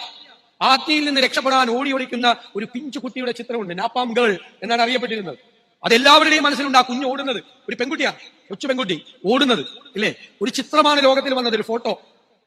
ആ ഫോട്ടോ ഒരുപാട് ആളുകളെ സ്വാധീനിച്ചു, യുദ്ധത്തിനെതിരായ പ്രക്ഷോഭങ്ങൾ ഉണ്ടാക്കി. വിയറ്റ്നാമിൽ യുദ്ധം നടത്തിയ അമേരിക്കയിൽ തന്നെ ജനങ്ങൾ തെരുവിലിറങ്ങി, യുദ്ധം അവസാനിപ്പിക്കൂ, ഈ കുഞ്ഞുങ്ങളെ വേട്ടയാടുന്ന യുദ്ധം അവസാനിപ്പിക്കൂ എന്ന് 53 കൊല്ലം മുമ്പ് പറഞ്ഞു, 1972. പക്ഷെ ഇപ്പൊ കുഞ്ഞുങ്ങളെ കൊല്ലുന്നത് നേരിട്ട് കാണാം. ആർക്കും അമേരിക്കയിലും പ്രക്ഷോഭമില്ല, ലോകത്ത് ഒരിടത്തും പ്രക്ഷോഭമില്ല. ഐക്യരാഷ്ട്ര സംഘടന ഇടപെടുന്നില്ല, ലോകത്ത് ആരും ഇടപെടുന്നില്ല. ഐ ഫീൽ നത്തിങ്, അതാണ് പുതിയ ചിന്ത. എനിക്കൊന്നും തോന്നുന്നില്ല, ഒരു വികാരം. കാരണം വേറെ ആരുടെ കുഞ്ഞുങ്ങളാണ് കൊല ചെയ്യപ്പെടുന്നത്. ഇതാണ് ഇന്നത്തെ ചിന്ത. 53 കൊല്ലം മുമ്പ് ഈ നാപ്പാം ഗേളിന്റെ ചിത്രം കണ്ടപ്പോൾ ലോകത്ത് മുഴുവൻ വലിയ പ്രക്ഷോഭങ്ങളും പ്രതിഷേധങ്ങളും ചെറുത്തുനിൽപ്പുകളും യുദ്ധത്തിനെതിരായ പ്രക്ഷോഭങ്ങളൊക്കെ ഉണ്ടായി. ഇപ്പൊ 53 കൊല്ലം കഴിഞ്ഞിട്ട് കുഞ്ഞുങ്ങളെ കൊല്ലുന്നത് കണ്ടിട്ടും ആർക്കും ഒരു വികാരമില്ലാത്ത തരത്തിൽ നമുക്ക് മാറാമോ? യുദ്ധമുണ്ടാകാം, യുദ്ധത്തിൽ നീതി ഉണ്ടാകണ്ടേ? ആ യുദ്ധനീതി, യുദ്ധ തടവുകാരനെ കുറിച്ച് പോലും പ്രവാചകൻ പറഞ്ഞു. യുദ്ധ തടവുകാരിലേക്ക് വരാം. യുദ്ധനീതി ഒന്ന് തീർത്തോട്ടെ. തീർച്ചയായിട്ടും യുദ്ധം എന്ന് പറയുന്നത് മനുഷ്യ രാശിയിൽ നിന്ന് ഇല്ലാതായി പോകേണ്ട ദുരന്തമാണ്, അതിൽ സംശയമൊന്നുമില്ല. യുദ്ധം എന്ന് പറയുന്നത് മനുഷ്യന്റെ പ്രാകൃത ചിന്തയുടെ ബാക്കി പത്രമാണ്. അതിന് പല ആൾക്കാരും പല ന്യായീകരണങ്ങളൊക്കെ പറയാം. അത് ഭയങ്കര അത് അനിവാര്യമായി സംഭവിക്കുന്നതാണെന്ന്. ഒരു തേങ്ങാക്കോലിയല്ല, അത് മനുഷ്യന്റെ അഹന്തയിൽ നിന്നും മനുഷ്യന്റെ ത്വരയിൽ നിന്നും അല്ലെങ്കിൽ കൊതിയിൽ നിന്നും അധികാര കൊതിയിൽ നിന്നൊക്കെ കച്ചവട കൊതിയിൽ നിന്നും മാത്രം ഉണ്ടാകുന്ന മനുഷ്യത്വഹീനമായിട്ടുള്ള ഒരു വികാരമാണ് യുദ്ധം. ആധുനിക മനുഷ്യന് ഒട്ടും ചേർന്നതല്ല യുദ്ധം. നമ്മൾ ഈ പറയുന്ന മാനവികതയ്ക്കൊന്നും നിരക്കുന്നതല്ല. തീർച്ചയായിട്ടും ആ ഭാഗത്തോട് നമ്മൾ ചേർന്ന് പോകുന്നു. പക്ഷെ ഇതിൽ പറഞ്ഞ കാര്യം യുദ്ധനീതി വേണം, യുദ്ധത്തിൽ നീതി വേണം എന്ന് പറയാൻ മുഹമ്മദിന് അർഹതയില്ല. മുഹമ്മദിന്റെ ഇസ്ലാമിൽ അങ്ങനെ ഒരു യുദ്ധനീതിയും ഇല്ല. യുദ്ധത്തിൽ കുട്ടികൾ കൊല്ലപ്പെട്ടതിനെ കുറിച്ച് മുഹമ്മദ് നബി ചോദിച്ചപ്പോൾ ഓലും നരകത്തിലാണ്, ഓലും മറ്റുള്ള കൂട്ടത്തിലുള്ള തന്നെയല്ലേ എന്ന് ചോദിച്ച മുഹമ്മദിന്റെ ഹദീസും നമ്മുടെ കയ്യിലുണ്ട്. പിന്നെ സ്ത്രീകളെ കൊല്ലരുത്, കുട്ടികളെ കൊല്ലരുത് എന്ന് പറഞ്ഞിട്ടുണ്ടാവും. ഞാൻ നേരത്തെ പറഞ്ഞു, അവരെയൊക്കെ പിടിച്ച് അടിമകളാക്കി സംരക്ഷിക്കാനുള്ളതല്ലേ. കൊന്നിട്ട് അതിന്റെ വാല്യൂ നശിപ്പിക്കുന്നത് എന്തിനാ? ആ ഒരു സൂക്ഷ്മത മുഹമ്മദ് നബിക്ക് ഉണ്ടായിട്ടുണ്ട് എന്നുള്ളത് തന്നെയാണ് ശരി. അതിനപ്പുറത്തേക്ക് മനുഷ്യരോടുള്ള സഹാനുഭൂതി, എല്ലാ മനുഷ്യരും അവരവർ ഇഷ്ടമുള്ള പോലെ ജീവിക്കട്ടെ, ഓൽക്ക് ഓല ആചാരം അനുഷ്ഠാനം ആയിക്കോട്ടെ, എന്നാ ഓല ഓലതാണെങ്കിൽ ഓല ഓലെടുത്തോട്ടെ, അങ്ങനെയൊന്നുള്ള പരിപാടിയൊന്നും ഇസ്ലാമിലില്ല. മുഹമ്മദ് പറയും, അതനുസരിക്കും, അനുസരിക്കാത്ത പോലെ കൈകാര്യം ചെയ്യും, ഓല ഉപദേശിക്കും, നന്നാക്കാൻ നോക്കും, കൺവേർട്ട് ചെയ്യാൻ നോക്കും, സമ്മതിച്ചില്ലെങ്കിൽ കൈകാര്യം ചെയ്യും. അങ്ങനെ കൈകാര്യം ചെയ്യുമ്പോൾ കുട്ടികൾ കൊല്ലരുതേ, പെൺകുട്ടികൾ പെണ്ണുങ്ങളെ കൊല്ലരുതേ എന്ന് പറയും. എന്നിട്ട് പകരം അവരെ അടിമകളാക്കി പിടിക്കും. യുദ്ധ തടവുകാരിലേക്കാണല്ലോ വരുന്നത്, അതിലേക്കും വരാം. മർക്കൊക്കെ പറയാനുള്ള പറഞ്ഞത്.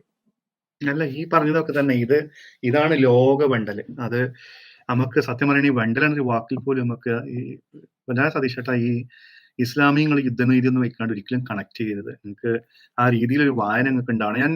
നിങ്ങൾക്ക് എത്രയോ പുസ്തകങ്ങൾ ഈ വിഷയവുമായി ബന്ധപ്പെട്ട പ്രവാചക ചരിത്രത്തിൽ നിങ്ങൾക്ക് ഉണ്ട്.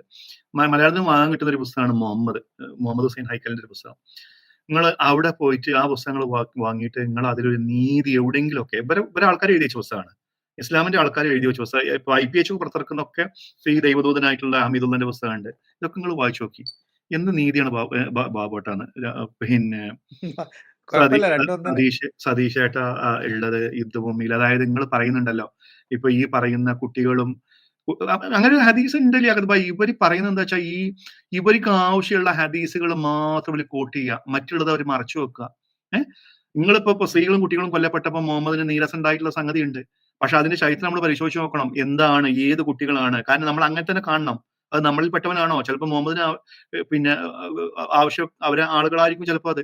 അപ്പൊ ചിലപ്പോൾ നീരസം ഉണ്ടായിട്ടുണ്ടാവും. ഇത് ആരാണ് എന്നുള്ളത് കൃത്യമായിട്ടുള്ള വ്യക്തത വരുത്തണം. അങ്ങനെ പറയാനുള്ള കാരണം ഈ ഇരട്ടത്താപ്പ് ഉണ്ടായിരുന്നത് കൊണ്ടാണ്. കാരണം യുദ്ധത്തില് മൂപ്പരെ കാറ്റഗറിക്കലി ഈ മുഹമ്മദിനെ ഓർമ്മിപ്പിക്കുന്നുണ്ട്. യുദ്ധത്തില് സ്ത്രീകളും കുട്ടികളും കൊല്ലപ്പെടും എന്ന് മുഹമ്മദിനോട് ഉണർത്തിയപ്പോൾ മുഹമ്മദ് പറഞ്ഞത് അവരും അവരിൽപ്പെട്ടവരാണ്, അവര് മുശ്രിക്കീങ്ങളാണ്, ബഹുദൈവാരാധകരാണ്, അവർ കൊല്ലപ്പെട്ടാൽ കുഴപ്പമില്ല എന്നാണ് പറഞ്ഞത്. IPH പുറത്തിറക്കുന്ന, കേരളത്തിൽ ഇസ്ലാമിക് പബ്ലിഷിംഗ് ഹൗസ് പുറത്തിറക്കുന്ന ഹദീസിൽ ഈ സംഗതി രേഖപ്പെടുത്തിയിട്ടുണ്ട്. അതായത് രാത്രി കാലങ്ങളിൽ യുദ്ധത്തിന് പോയി കഴിഞ്ഞു കഴിഞ്ഞാൽ ആ യുദ്ധത്തിൽ കുഞ്ഞുങ്ങൾ കൊല്ലപ്പെടുമെന്ന് മുഹമ്മദിനെ ഓർമ്മിപ്പിച്ചപ്പോൾ മുഹമ്മദ് പറയുന്നു അവരും അവരിൽപ്പെട്ടവരാണ്. അപ്പൊ അതിന്റെ അടിക്കുറിപ്പായിട്ട് എഴുതി വെച്ചിട്ടുള്ള എന്താ, ന്യായീകരണ കമ്മിറ്റിയിലകപ്പായി എഴുതി വെച്ചിട്ടുള്ള എന്താ വെച്ച് കഴിഞ്ഞു കഴിഞ്ഞാൽ സ്ത്രീകളും കുട്ടികളും യുദ്ധത്തിൽ പൊതുവെ കൊല്ലപ്പെടാൻ പാടില്ല, പക്ഷെ ശത്രുക്കളെ കൊലപ്പെടുത്താൻ കുഞ്ഞുങ്ങളെയും സ്ത്രീകളെയും ഉപയോഗിക്കാം എന്നാണ് എഴുതി വെച്ചിട്ടുള്ളത്. IPH പുറത്തിറക്കുന്ന ബുഖാരിയിലാണോ ഇനി മുസ്ലിമിലാണോ എനിക്ക് ഒരു ഓർമ്മ ആദ്യ വിഷയത്തിൽ ഇല്ല. ആ പുസ്തകത്തിൽ നമുക്ക് ഹദീസ് ആവശ്യമുണ്ടെങ്കിൽ നമുക്ക് അതിനെ കോട്ട് ചെയ്യാം. പറയുന്നു സ്ത്രീകളെയും കുട്ടികളെയും കൊല്ലപ്പെടുന്ന പ്രശ്നമില്ല, കാരണം ശത്രുക്കളെ ഹനിക്കാൻ നമുക്ക് അവരെ കവചമായിട്ട് അവരെ വേണമെങ്കിൽ നമുക്ക് സ്വീകരിക്കാം എന്ന അർത്ഥത്തിൽ തന്നെയാണ് എഴുതി വെച്ചിട്ടുള്ളത്. വേറൊരു കാര്യം നമ്മൾ പറയുമ്പോ ഇപ്പം ഗാസയിലും പിന്നെ ഇസ്രായേലും നടത്തുന്ന നരനായാട്ടൊക്കെ തീർച്ചയായിട്ടും നമ്മൾ വിമർശിക്കേണ്ടതാണ്, കണ്ടം ചെയ്യുന്നു, അതിലൊന്നും ഒരു സംശയമില്ല. പക്ഷെ വേറൊരു കാര്യം മനസ്സിലാക്കേണ്ടത്, ഗാസയിൽ മാത്രമല്ല ആളുകൾ കൊല ചെയ്യപ്പെടുന്നത്, ഗാസയിൽ മാത്രമല്ല നീതിരഹിതമായിട്ടുള്ള യുദ്ധം നടക്കുന്നത്, ഗാസയിൽ മാത്രമല്ല കുട്ടികൾ കൊല്ലപ്പെടുന്നത്, യമനിലും സിറിയയിലും പിന്നെ ഒക്കെ ഇതിന് സമാനമായിട്ടുള്ള സംഭവങ്ങൾ നടക്കുന്നുണ്ട്, അഫ്ഗാനിസ്ഥാനിൽ നടക്കുന്നുണ്ട്. അപ്പോൾ ഗാസയിലെ കുട്ടികൾ മാത്രമല്ല, എവിടെ മനുഷ്യർ മരിക്കുന്നതും, ഗാസയിലായാലും ഇസ്രായേലിലായാലും ഫലസ്തീനിലായാലും അതല്ലെങ്കിൽ ലോകത്തിന് വേറെ എവിടെയും അധികാരത്തിനും രാഷ്ട്രീയ അധികാരത്തിനും സാമ്പത്തിക താല്പര്യങ്ങൾക്കും കച്ചവടത്തിനും വേണ്ടിയിട്ട് മനുഷ്യരെ കൊല്ലുന്ന ഏർപ്പാട് അങ്ങേയറ്റം നീചമാണ്. അതിന് കുട്ടികളെയും സ്ത്രീകളെയും ഉപയോഗിക്കുന്നവർ, അത് കവചമാക്കാൻ ഉപയോഗിക്കുന്നവരും അത് കുട്ടികളെ കൊല്ലുന്നവരാണ്. കവചമാക്കുന്നവരായാലും കവചമാക്കി എന്നതിന്റെ പേര് കുട്ടികളെ കൊല്ലുന്നവരും ഒക്കെ ചെയ്യുന്നത് ഒരേ പണിയാണ്. അതിലൊന്നും വേറെ അഭിപ്രായമൊന്നും പറയേണ്ട കാര്യം. അത് ഈ യുദ്ധമര്യാദയെ കുറിച്ച് പറയുമ്പോൾ എന്റെ ഇപ്പൊ അത് ബദർ യുദ്ധത്തിൽ ബന്ദികളായിട്ട് കുറച്ച് ആളുകളെ പിടിച്ചു ലിയാഖത്ത്. ആ പിടിച്ച കൂട്ടത്തില് സുഹൈൽ ബിൻ അംർ ആണെന്ന് പറയുന്നു. അയാളെ വല്ലാത്തൊരു പൊസിഷനിൽ മൂപ്പരെ ഒരു യുദ്ധമര്യാദയും കൂടാതെ അയാള് ഒരു ഭയങ്കര കോംപ്രമൈസിങ് ഒരു വല്ലാത്തൊരു ഇതിൽ അയാളെ ഇങ്ങനെ ക്രൂശിക്കപ്പെട്ട അവസ്ഥയിൽ മൂപ്പരെങ്ങനെ കൊണ്ടുപോയപ്പോ മുഹമ്മദിന്റെ മുഹമ്മദിന്റെ പത്നി സൗദ ചോദിക്കുന്നുണ്ട്, അതായത് സൗദയുടെ ആദ്യ ഭർത്താവിന്റെ സഹോദരനാണെന്ന് തോന്നുന്നു ഈ പറയുന്ന ആള്. അപ്പൊ അയാളുടെ മുഖത്ത് നോക്കിയിട്ട് സതീഷേട്ടാ ഈ മുഹമ്മദിന്റെ ഭാര്യ ചോദിക്കണം, നിനക്ക് വീരമൃത്യു ഭരിക്കാമായിരുന്നില്ല എന്ന്. കാരണം അങ്ങനെ ഒരു പൊസിഷനിൽ ഇയാളുടെ മുമ്പ് പിന്നെ ഭർത്താവായിരുന്ന അവരുടെ സഹോദരനായിരുന്ന ഒരു മനുഷ്യനെ കണ്ടപ്പോ അവർക്ക് വിഷമം തോന്നിയിട്ട് ചോദിക്കണം, നിനക്ക് സ്വയം മരണം ഒരുക്കാമായിരുന്നില്ല എന്ന്. ആ ഒരു ദയനീയ കാഴ്ച കണ്ടപ്പോ അത് കേട്ടപ്പോൾ മുഹമ്മദ് ആശ്വസ്തനായി ആ സ്ത്രീയെ ശകാരിച്ചു എന്ന് ഇസ്ലാമിന്റെ മറ്റ് ചരിത്ര ഗ്രന്ഥങ്ങൾ എഴുതി വെച്ചിട്ടുണ്ട്. അങ്ങനെ അങ്ങനെ അങ്ങനെ അവിടെ ഈ പറയുന്ന വല്ലാത്തൊരു അവസ്ഥയിൽ കണ്ടിട്ട്, അപ്പൊ അതാണ് എന്ത് യുദ്ധമര്യാദ. യുദ്ധമര്യാദ ഒക്കെ സ്വീകരിച്ചത് ഇസ്ലാമിന്റെ ശത്രുക്കൾ എന്ന് അവകാശപ്പെട്ടവരായിരുന്നു. അബൂ സുഫിയാനെ പോലുള്ള ആളുകളായിരുന്നു. അബൂ സുഫിയാൻ ഉഹുദിന്റെ രണാങ്കണത്തിൽ എന്ന് പറഞ്ഞ നിങ്ങളിൽ മ്യൂട്ടിലേറ്റ് ചെയ്യപ്പെട്ട, അംഗവിച്ഛേദം ചെയ്യപ്പെട്ടവരെ നിങ്ങൾക്ക് കാണാനാവും, പക്ഷെ അത് എന്റെ സമ്മതത്തോടു കൂടി സംഭവിച്ചതല്ല എന്ന് ഇസ്ലാമിന്റെ കൊടിയ ശത്രു എന്ന് പറഞ്ഞ അബൂ സുഫിയാനെ പോലുള്ള ആളുകൾ അവിടെ പറഞ്ഞിട്ടുണ്ട്. അതാണ് യുദ്ധമര്യാദ. അതാണ് യുദ്ധമര്യാദ. അതേ സമയത്ത് അബൂജഹല് കൊല്ലപ്പെട്ടക്കണോ എന്ന് സംശയം ഉണ്ടായപ്പോ തല വെട്ടിക്കാണ്ട് ഇങ്ങനെ കൊണ്ടേ കൊടുത്തു മുഹമ്മദിന്റെ മുമ്പിൽ ഇങ്ങനെ കാഴ്ച വെച്ചു. ഛിന്ന ഭിന്നമാക്കി, ഉഹുദ് യുദ്ധത്തിൽ ഛിന്ന ഭിന്നമാക്കിയിട്ട് ബദറിലെ പൊട്ടക്കിണറ്റിൽ ഉപേക്ഷിക്കാൻ പോലും കഴിയാതെ ഛിന്ന ഭിന്നമാക്കിയ ശരീരങ്ങൾ ഉണ്ടായിരുന്നു. അതിൽ ഒന്നായിരുന്നു ഉഖ്ബത്തിനാണെന്ന് തോന്നുന്നല്ലേ അകബായ്? ഛിന്ന ഭിന്നമാക്കപ്പെട്ട കോലത്തില്. അപ്പൊ യുദ്ധമര്യാദനെ കുറിച്ചൊന്നും ഇസ്ലാമിലേക്ക് നിങ്ങൾ ക്ലാസ് എടുക്കണം. പൊന്നാര ബാബുട്ട, അപ്പൊ പൊന്നാര സതീഷ്. അത് മാത്രമല്ല ഉമ്മർക്ക, ഈ യുദ്ധമര്യാദ പറയുന്ന ആള് മോയിൻകുട്ടി വൈദ്യരുടെ ബദർ കിസപ്പാട്ടൊന്ന് പാടിയമായി. അതായത് ആദ്യത്തിൽ ഇവര് മൂന്ന് പേര് ദ്വന്ദ്വ യുദ്ധത്തിന് ഇറങ്ങുന്നുണ്ട്.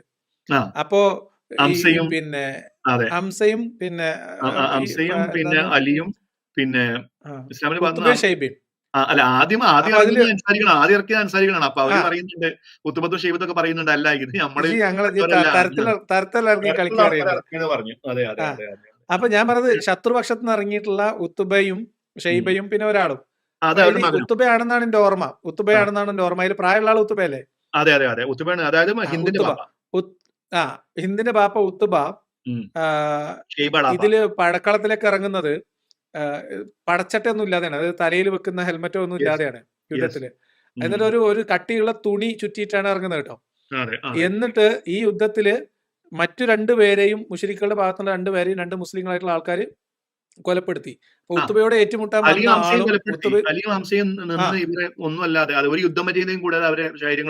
അതാ പറഞ്ഞ. അപ്പൊ ദ്വന്ദ്വയുദ്ധത്തിന് ഇറങ്ങി രണ്ടുപേർ വിജയിച്ചു, മൂന്നാമൻ തോൽക്കും എന്ന ഘട്ടത്തിൽ മാറി നിന്ന 2 പേര് കാളാമ്പുളം വെട്ടിയിട്ടാണ് ഉത്തുബയെ കൊലപ്പെടുത്തിയത്. ഹിന്ദിന്റെ ബാപ്പയാണ്. പിന്നെ ഹംസയും അലിയും ഒരു യുദ്ധമര്യാദയും കൂടെ ഒരു മനുഷ്യനെ വെട്ടി ചിന്ന ഭിന്നം ആക്കിയിട്ട് എന്ത് യുദ്ധമര്യാദ എന്നാണ് ഇവർ പറയുന്നത്?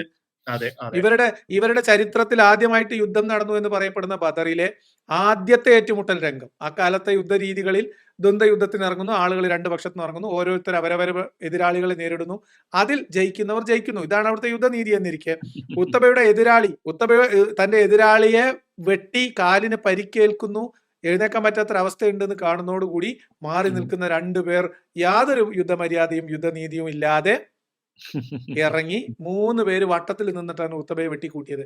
എന്നിട്ട് ആ കഥയാണ് യുദ്ധമര്യാദ യുദ്ധനീതി എന്നൊക്കെ പറഞ്ഞ മനുഷ്യന്മാരെ ചിരിപ്പിക്കല്ലേ സതീശേട്ടാ എന്ന് മാത്രമാണ് ആ കാര്യത്തിൽ. സതീശേട്ടാ വീണ്ടും പറയട്ടെ, എത്രയോ ചരിത്ര പുസ്തകങ്ങളുണ്ട്, നിങ്ങൾക്ക് ഏറ്റവും എളുപ്പത്തിൽ കിട്ടുന്ന 6 പതിപ്പിന്റെ തേജസ് ബുക്കാണ് ഇറക്കുന്നു വന്നു ഈ പറയുന്നത്. 100 വായിക്കട്ടെ, 200 പേജുള്ളൂ. മറ്റുള്ളവരെ വിടല് കേട്ടാണ് ഇങ്ങനെ പറയും ബാബുട്ടാ. സോറി സതീശേട്ടാ, എഴുതി കൊടുത്ത ബാക്കിൽ ഇരുന്നിട്ട് നോക്കുന്നുണ്ട്, ഒരു കൺഫർമേഷന് വേണ്ടിട്ട് ഇങ്ങനെ പുറകിലോട്ട് നോക്കിയിട്ട് 622 അല്ലേ എന്നൊക്കെ ചോദിക്കുന്നുണ്ട്. അതെന്തായാലും നല്ലൊരു ഇതായിട്ട്. ബാക്കി യുദ്ധ തടവുകാരനോട് അവനെ പീഡിപ്പിക്കരുതെന്നാണ് പറഞ്ഞിരിക്കുന്നത്. അവനോട് മാന്യമായി പെരുമാറണം. പീഡിപ്പിക്കരുതാണ് പറഞ്ഞു. അതായത് മുഹമ്മദ് യുദ്ധ തടവുകാരനെ പീഡിപ്പിക്കരുതെന്നാണ്. തടവുകാരിയെ പീഡിപ്പിക്കാം, തടവുകാരെ പീഡിപ്പിക്കാം, അത് വേറെ വിഷയം. തടവുകാരനെ ബിൻ അംർ പേര് ഒന്നുകൂടെ പറഞ്ഞുതരാം. അത് സൗദ സ്വന്തം മുഹമ്മദിന്റെ സ്വന്തം ഭാര്യ അയാളുടെ മുഖത്ത് നോക്കി ചോദിക്കുകയാണ്, നിനക്ക് വീരമൃത്യു വരിക്കാമായിരുന്നില്ലേ എന്ന്. കാരണം അയാൾ ആ രീതിയിൽ കൈകാര്യം ചെയ്തിട്ടാണ് ഒരു യുദ്ധത്തില്. ഓക്കെ, തടവുകാരനൊക്കെ പിന്നെ അലിയൊക്കെ എന്താ ചെയ്തെന്നുള്ള ഹദീസൊക്കെ ഉണ്ട്. സൂക്ഷ്മത എന്തായാലും എനിക്ക് ഇഷ്ടപ്പെട്ടു. അതായത് തടവുകാരെ പീഡിപ്പിക്കരുതെന്നല്ല, തടവുകാരനെ പീഡിപ്പിക്കരുത്. യുദ്ധത്തിൽ കൊല ചെയ്യപ്പെടുന്ന ശവശരീരങ്ങളോട് പോലും ആദരവ് കാണിക്കണം. പഠിച്ചോനെ. ഉഫ്. ബദറിൽ കൊലപ്പെടുത്തിയ മൃതശരീരങ്ങൾ, ഛിന്ന ഭിന്നമാക്കപ്പെട്ട മൃതശരീരങ്ങളെ ആ ഭാഗത്തുണ്ടായിരുന്നതിൽ ഏറ്റവും മലിനമായ ഒരു പൊട്ടക്കിണറ്റിലേക്ക് വലിച്ചിട്ടിട്ട് അതിന്റെ കരയിൽ നിന്നിട്ട് അകത്തോട്ട് നോക്കി ആക്രോശിച്ച മഹാനാണ് മുഹമ്മദ്. 3 ദിവസം തമ്പടിച്ച് നിന്നു, എന്നിട്ട് ആ കിണറിനെ ശപിച്ചു എന്ന് പറയുന്നത്. 3 ദിവസം തമ്പടിച്ച് ബദറിലെ എന്താ പൊട്ടക്കിണറ്റിൽ കൊന്നു തള്ളിയിട്ട് ആ കിണറിനെ പോലും ശപിച്ചു എന്നാ പറയുന്നത്. ആ കിണറിലെ മൃതദേഹങ്ങളെ നോക്കി സംസാരിച്ചു സതീഷേട്ടാ. കൂടെ നിൽക്കുന്ന ആൾക്കാർ ചോദിച്ചു, കൂടെയുള്ള മരിച്ച ആൾക്കാർ. മരിച്ചുപോയ ഇപ്പൊ മുജാഹിദുകൾ ആൾക്കാര് പറഞ്ഞ മരിച്ചോല് കേൾക്കും എന്ന് വിചാരിച്ചാൽ ശിർക്കാവുന്ന. അപ്പൊ മുഹമ്മദ് നബി ചെയ്തതോ? അതൊക്കെ പ്രീ എന്താ പ്ലാൻഡ് ആയിരുന്നു. ഞാന് നിങ്ങളെ ശരിയാക്കും എന്ന് അന്ന് ആ ഒട്ടകത്തിന്റെ കുടൽമാലിട്ട് ആ പിന്നെ അന്ന് പറഞ്ഞിട്ടുണ്ട് നിങ്ങളെ കൈകാര്യം അന്ന് നിങ്ങൾക്ക് പറഞ്ഞു ഞാൻ കൂട്ടക്കൊല കൊണ്ടുവരുന്നുണ്ട്. കൂട്ടക്കൊല കൊണ്ടുവരും അന്ന് മറ്റേ കാബാമ്പലത്തിനെ പ്രദക്ഷിണം ചെയ്ത സമയത്ത് പറഞ്ഞു. ആ മറ്റേ സുജൂദിൽ ഇരുന്നുകൊണ്ട് അന്ന് ഒട്ടകമാല ഉള്ള ആളുകളെ ശപിച്ചു. ആ ഹദീസിന്റെ അവസാനം മുതലാണ് സതീഷേട്ടാ പറയുന്നത് അങ്ങനെ അവരെ ബദറിലെ പൊട്ടക്കിണറ്റിൽ തള്ളപ്പെട്ടു എന്നുള്ളതാണ്. അബ്ദുല്ലാഹാണെന്ന് തോന്നുന്നു അതിന്റെ നരേഷന്. ഹദീസൊക്കെ വേണമെങ്കിൽ നമുക്ക് സതീഷേട്ടൻ അയച്ചു കൊടുക്കട്ടെ. എടുക്കാം. ഇനി അറ്റ്ലീസ്റ്റ് നിങ്ങൾക്ക് ഇനിയിപ്പോ ഏതെങ്കിലും ഒരു ഇസ്ലാമിക വേദിയിൽ പോകുമ്പോ ഉള്ളത് പ്രസംഗിക്ക്. ഇപ്പൊ ഉള്ള കുറച്ച് ഹദീസൊക്കെ ഉണ്ടല്ലോ, ഇപ്പൊ വിയർപ്പ് തുള്ളികൾ വറ്റും മുമ്പ്, അതൊക്കെ നമുക്ക് എടുത്തോളി. ഈ ഒ ബി വിജയൻ ഹദീസൊക്കെ നമ്മൾ ഫിൽട്ടർ ചെയ്ത് കുട്ടികളെ താലോലിക്കുന്നൊക്കെ പറഞ്ഞ അങ്ങനെയൊക്കെ എഴുതി തന്നാൽ ശ്രദ്ധിക്കണം. അങ്ങനെ നിങ്ങളെ പറ്റിക്കാൻ സാധ്യത ഉണ്ട്. അതുകൊണ്ട് നിങ്ങൾ വേണമെങ്കിൽ നമ്മളത് തന്നാൽ നമ്മൾ റെഫറൻസ് നോക്കിയിട്ട് പറഞ്ഞുതരാം. ആ ശവശരീരങ്ങളോട് പോലും ആദരവ് കാണിക്കണം എന്ന് പറഞ്ഞു ലോകം കീഴ്മേൽ മറിയുകയാണ്. ലോകത്തിന് ഇതിന്റെ അപ്പുറത്തേക്ക് പോവുകയാണ്. മനുഷ്യൻ എന്നുള്ള ആ സങ്കല്പം, സ്നേഹം, അനുകമ്പ, കാരുണ്യം, ഇതെല്ലാം മനുഷ്യനിൽ നഷ്ടപ്പെട്ടുകൊണ്ടിരിക്കുന്ന ഒരു കാലത്ത് പ്രവാചക മതം, അതാണ് വിശുദ്ധ ഗ്രന്ഥം ഉയർത്തിപ്പിടിക്കുന്നത്.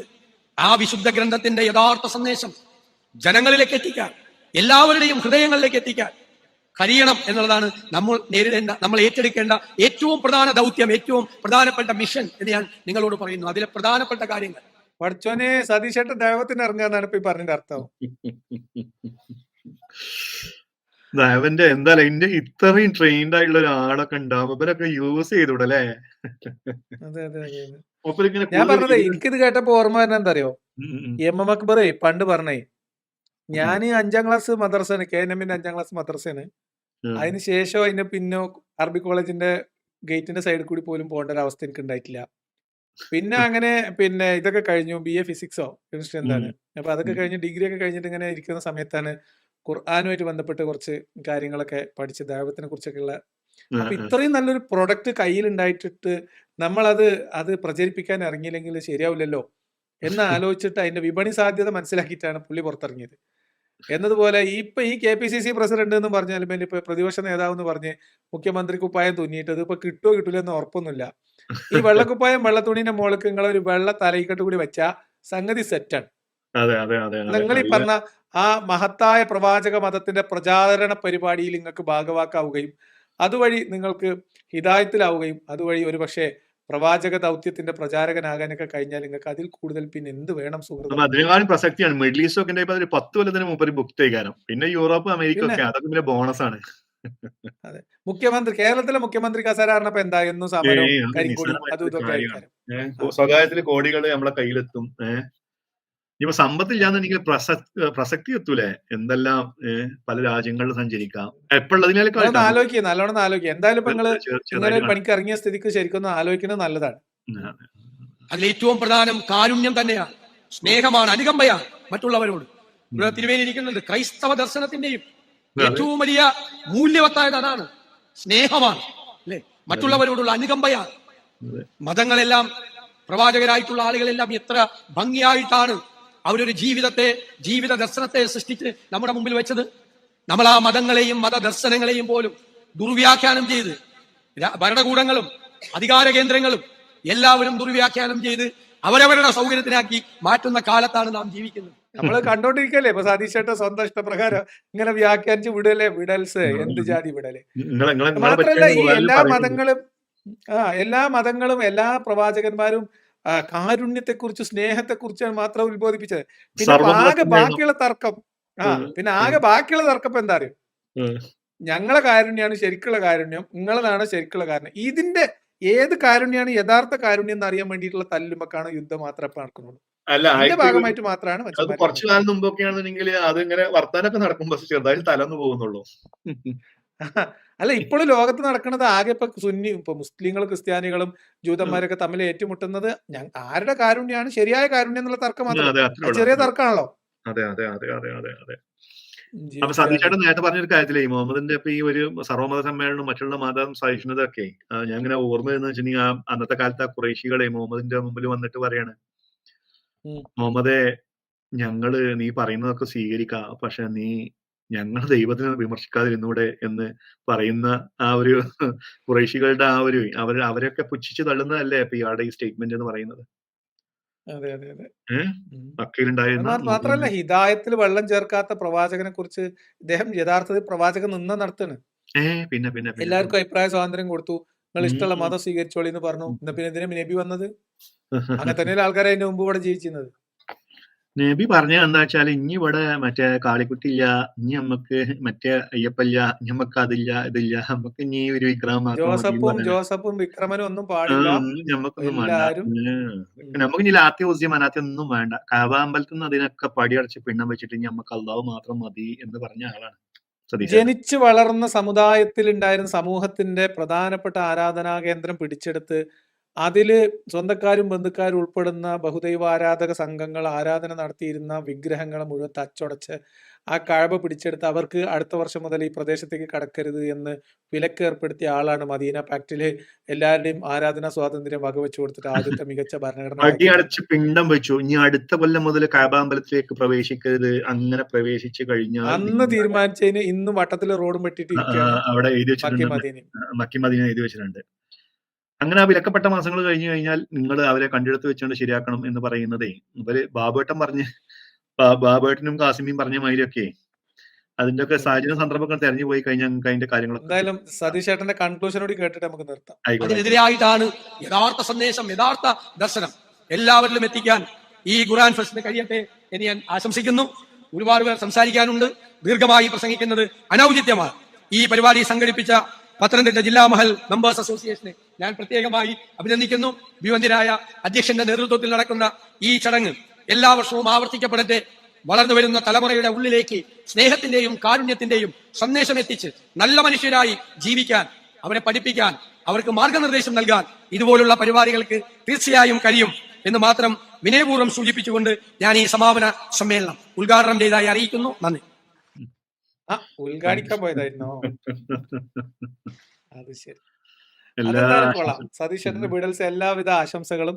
ഞാൻ പറഞ്ഞത് ഇത് കൊല്ലം ആക്കണ്ട, അത് വർഷം അല്ല, നമ്മള് മാസം ആക്കുകയാണ് അല്ല നല്ലത്. ഞാൻ ഈ വീഡിയോ മൂപ്പർക്ക് എത്തിച്ചു കൊടുക്കാൻ വല്ല മാർഗമുണ്ട്? എന്നാ ഞാൻ മൂപ്പർക്ക് എന്തെങ്കിലും ഒരു മാറ്റം വന്നാലോ? ഇപ്പൊ അറിയാതായിട്ട് പറയണെങ്കിലേ മൂപ്പർ ഇങ്ങനെ വിടേണ്ടത് ചിലപ്പോ ഇങ്ങനെ ഉണ്ടല്ലോ ജാഗ്രത.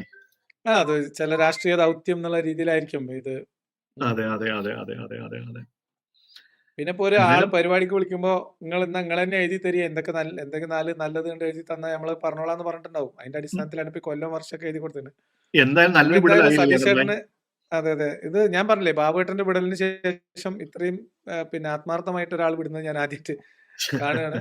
അതില് എന്തായാലും അദ്ദേഹത്തിന് ഈ ഒരു കലയിൽ അദ്ദേഹത്തിന് നല്ല ഭാവി ഉണ്ട് എന്ന് നല്ല ഭാവിയുണ്ട്. സാന്ദർഭികമായിട്ട് പക്ഷെ എന്താ വെച്ചാൽ മൂപ്പർ ചൂസ് ചെയ്ത പ്രൊഡക്റ്റ് മോശമായി എന്ന് മാത്രമേ ഉള്ളൂ. അതെ അത് നല്ല പ്രൊഡക്റ്റ്. അപ്പൊ അതില് മാത്രമേ സങ്കടമുള്ളൂ. കാര്യം കല വിരുദ്ധവും കാര്യങ്ങളൊക്കെ മൂപ്പർക്ക് ഉണ്ട്. അവതരിപ്പിക്കാനുള്ള കഴിവ് കാര്യങ്ങളൊക്കെ ഉണ്ട്. ഇനിയിപ്പോ വിടുകയാണെങ്കിൽ അത് ഒരു ആവശ്യത്തിനുള്ള വിടലൊക്കെ ആണെങ്കിൽ തരക്കടില്ല. മാത്രമല്ല അദ്ദേഹം വളരെ ചുരുങ്ങിയ സമയം കൊണ്ട് കുറെ ആൾക്കാർ പിന്നെയും വിടാനിരിക്കുന്നുള്ളതുകൊണ്ട് അദ്ദേഹം 15 മിനിറ്റിൽ ഇത്രയും സംഗ്രഹിച്ച് ഇത്രയും കൂടുതൽ വിടൽസ് 15 മിനിറ്റ് 9 മിനിറ്റിൽ അദ്ദേഹം തീർത്തിട്ടില്ലെങ്കിൽ അദ്ദേഹം ഒരു 1.5 മണിക്കൂർ വേദി കൊടുക്കണം എന്ന് ഞാൻ പറയാം. 9 മിനിറ്റ് കൊണ്ട് എന്തെല്ലാം മൂപ്പര് കാര്യങ്ങൾ പറഞ്ഞു അല്ലെ? യുദ്ധമര്യാദകളും സർവമത സമ്മേളനം എന്തെല്ലാം മൂപ്പര് പറഞ്ഞു. എന്തായാലും ഇന്ന് നമ്മൾ ഈ വിടൽസ് നമുക്ക് ഒരുമിച്ച് കേൾക്കാം എന്നുള്ള ഒരു വിചാരം മാത്രമേ നമുക്ക് ഉണ്ടായിരുന്നുള്ളൂ. അല്ല മൂപ്പര് ഇങ്ങനത്തെ ആളുകൾക്ക് കൂടുതൽ പ്രോഗ്രാമുകൾ ചെയ്ത് കഴിഞ്ഞു കഴിഞ്ഞാൽ നമുക്ക് രസമായിട്ട് ഇങ്ങനെ ഈവനിങ്ങിൽ നമ്മളെ ഇവിടെ വിടലെ നമുക്ക് പരിശോധിക്കാമല്ലോ. നമുക്കും കുറെ പഠിക്കാണ്ടാവുമല്ലേ. അപ്പൊ എന്തായാലും വളരെ നന്ദി ഉമർക്ക. ഒരുപാട് കാലത്തിന് ശേഷം നമ്മൾ ഒരുപാട് കാലത്തിന് ശേഷം അല്ലേ? അതെ അതെ അതെ. ഞാൻ കമന്റ് ബോക്സിലൊന്നും പോയിട്ടില്ല. അടിപൊളിയായി. അപ്പൊ എന്തായാലും വളരെ നന്ദി എല്ലാവർക്കും.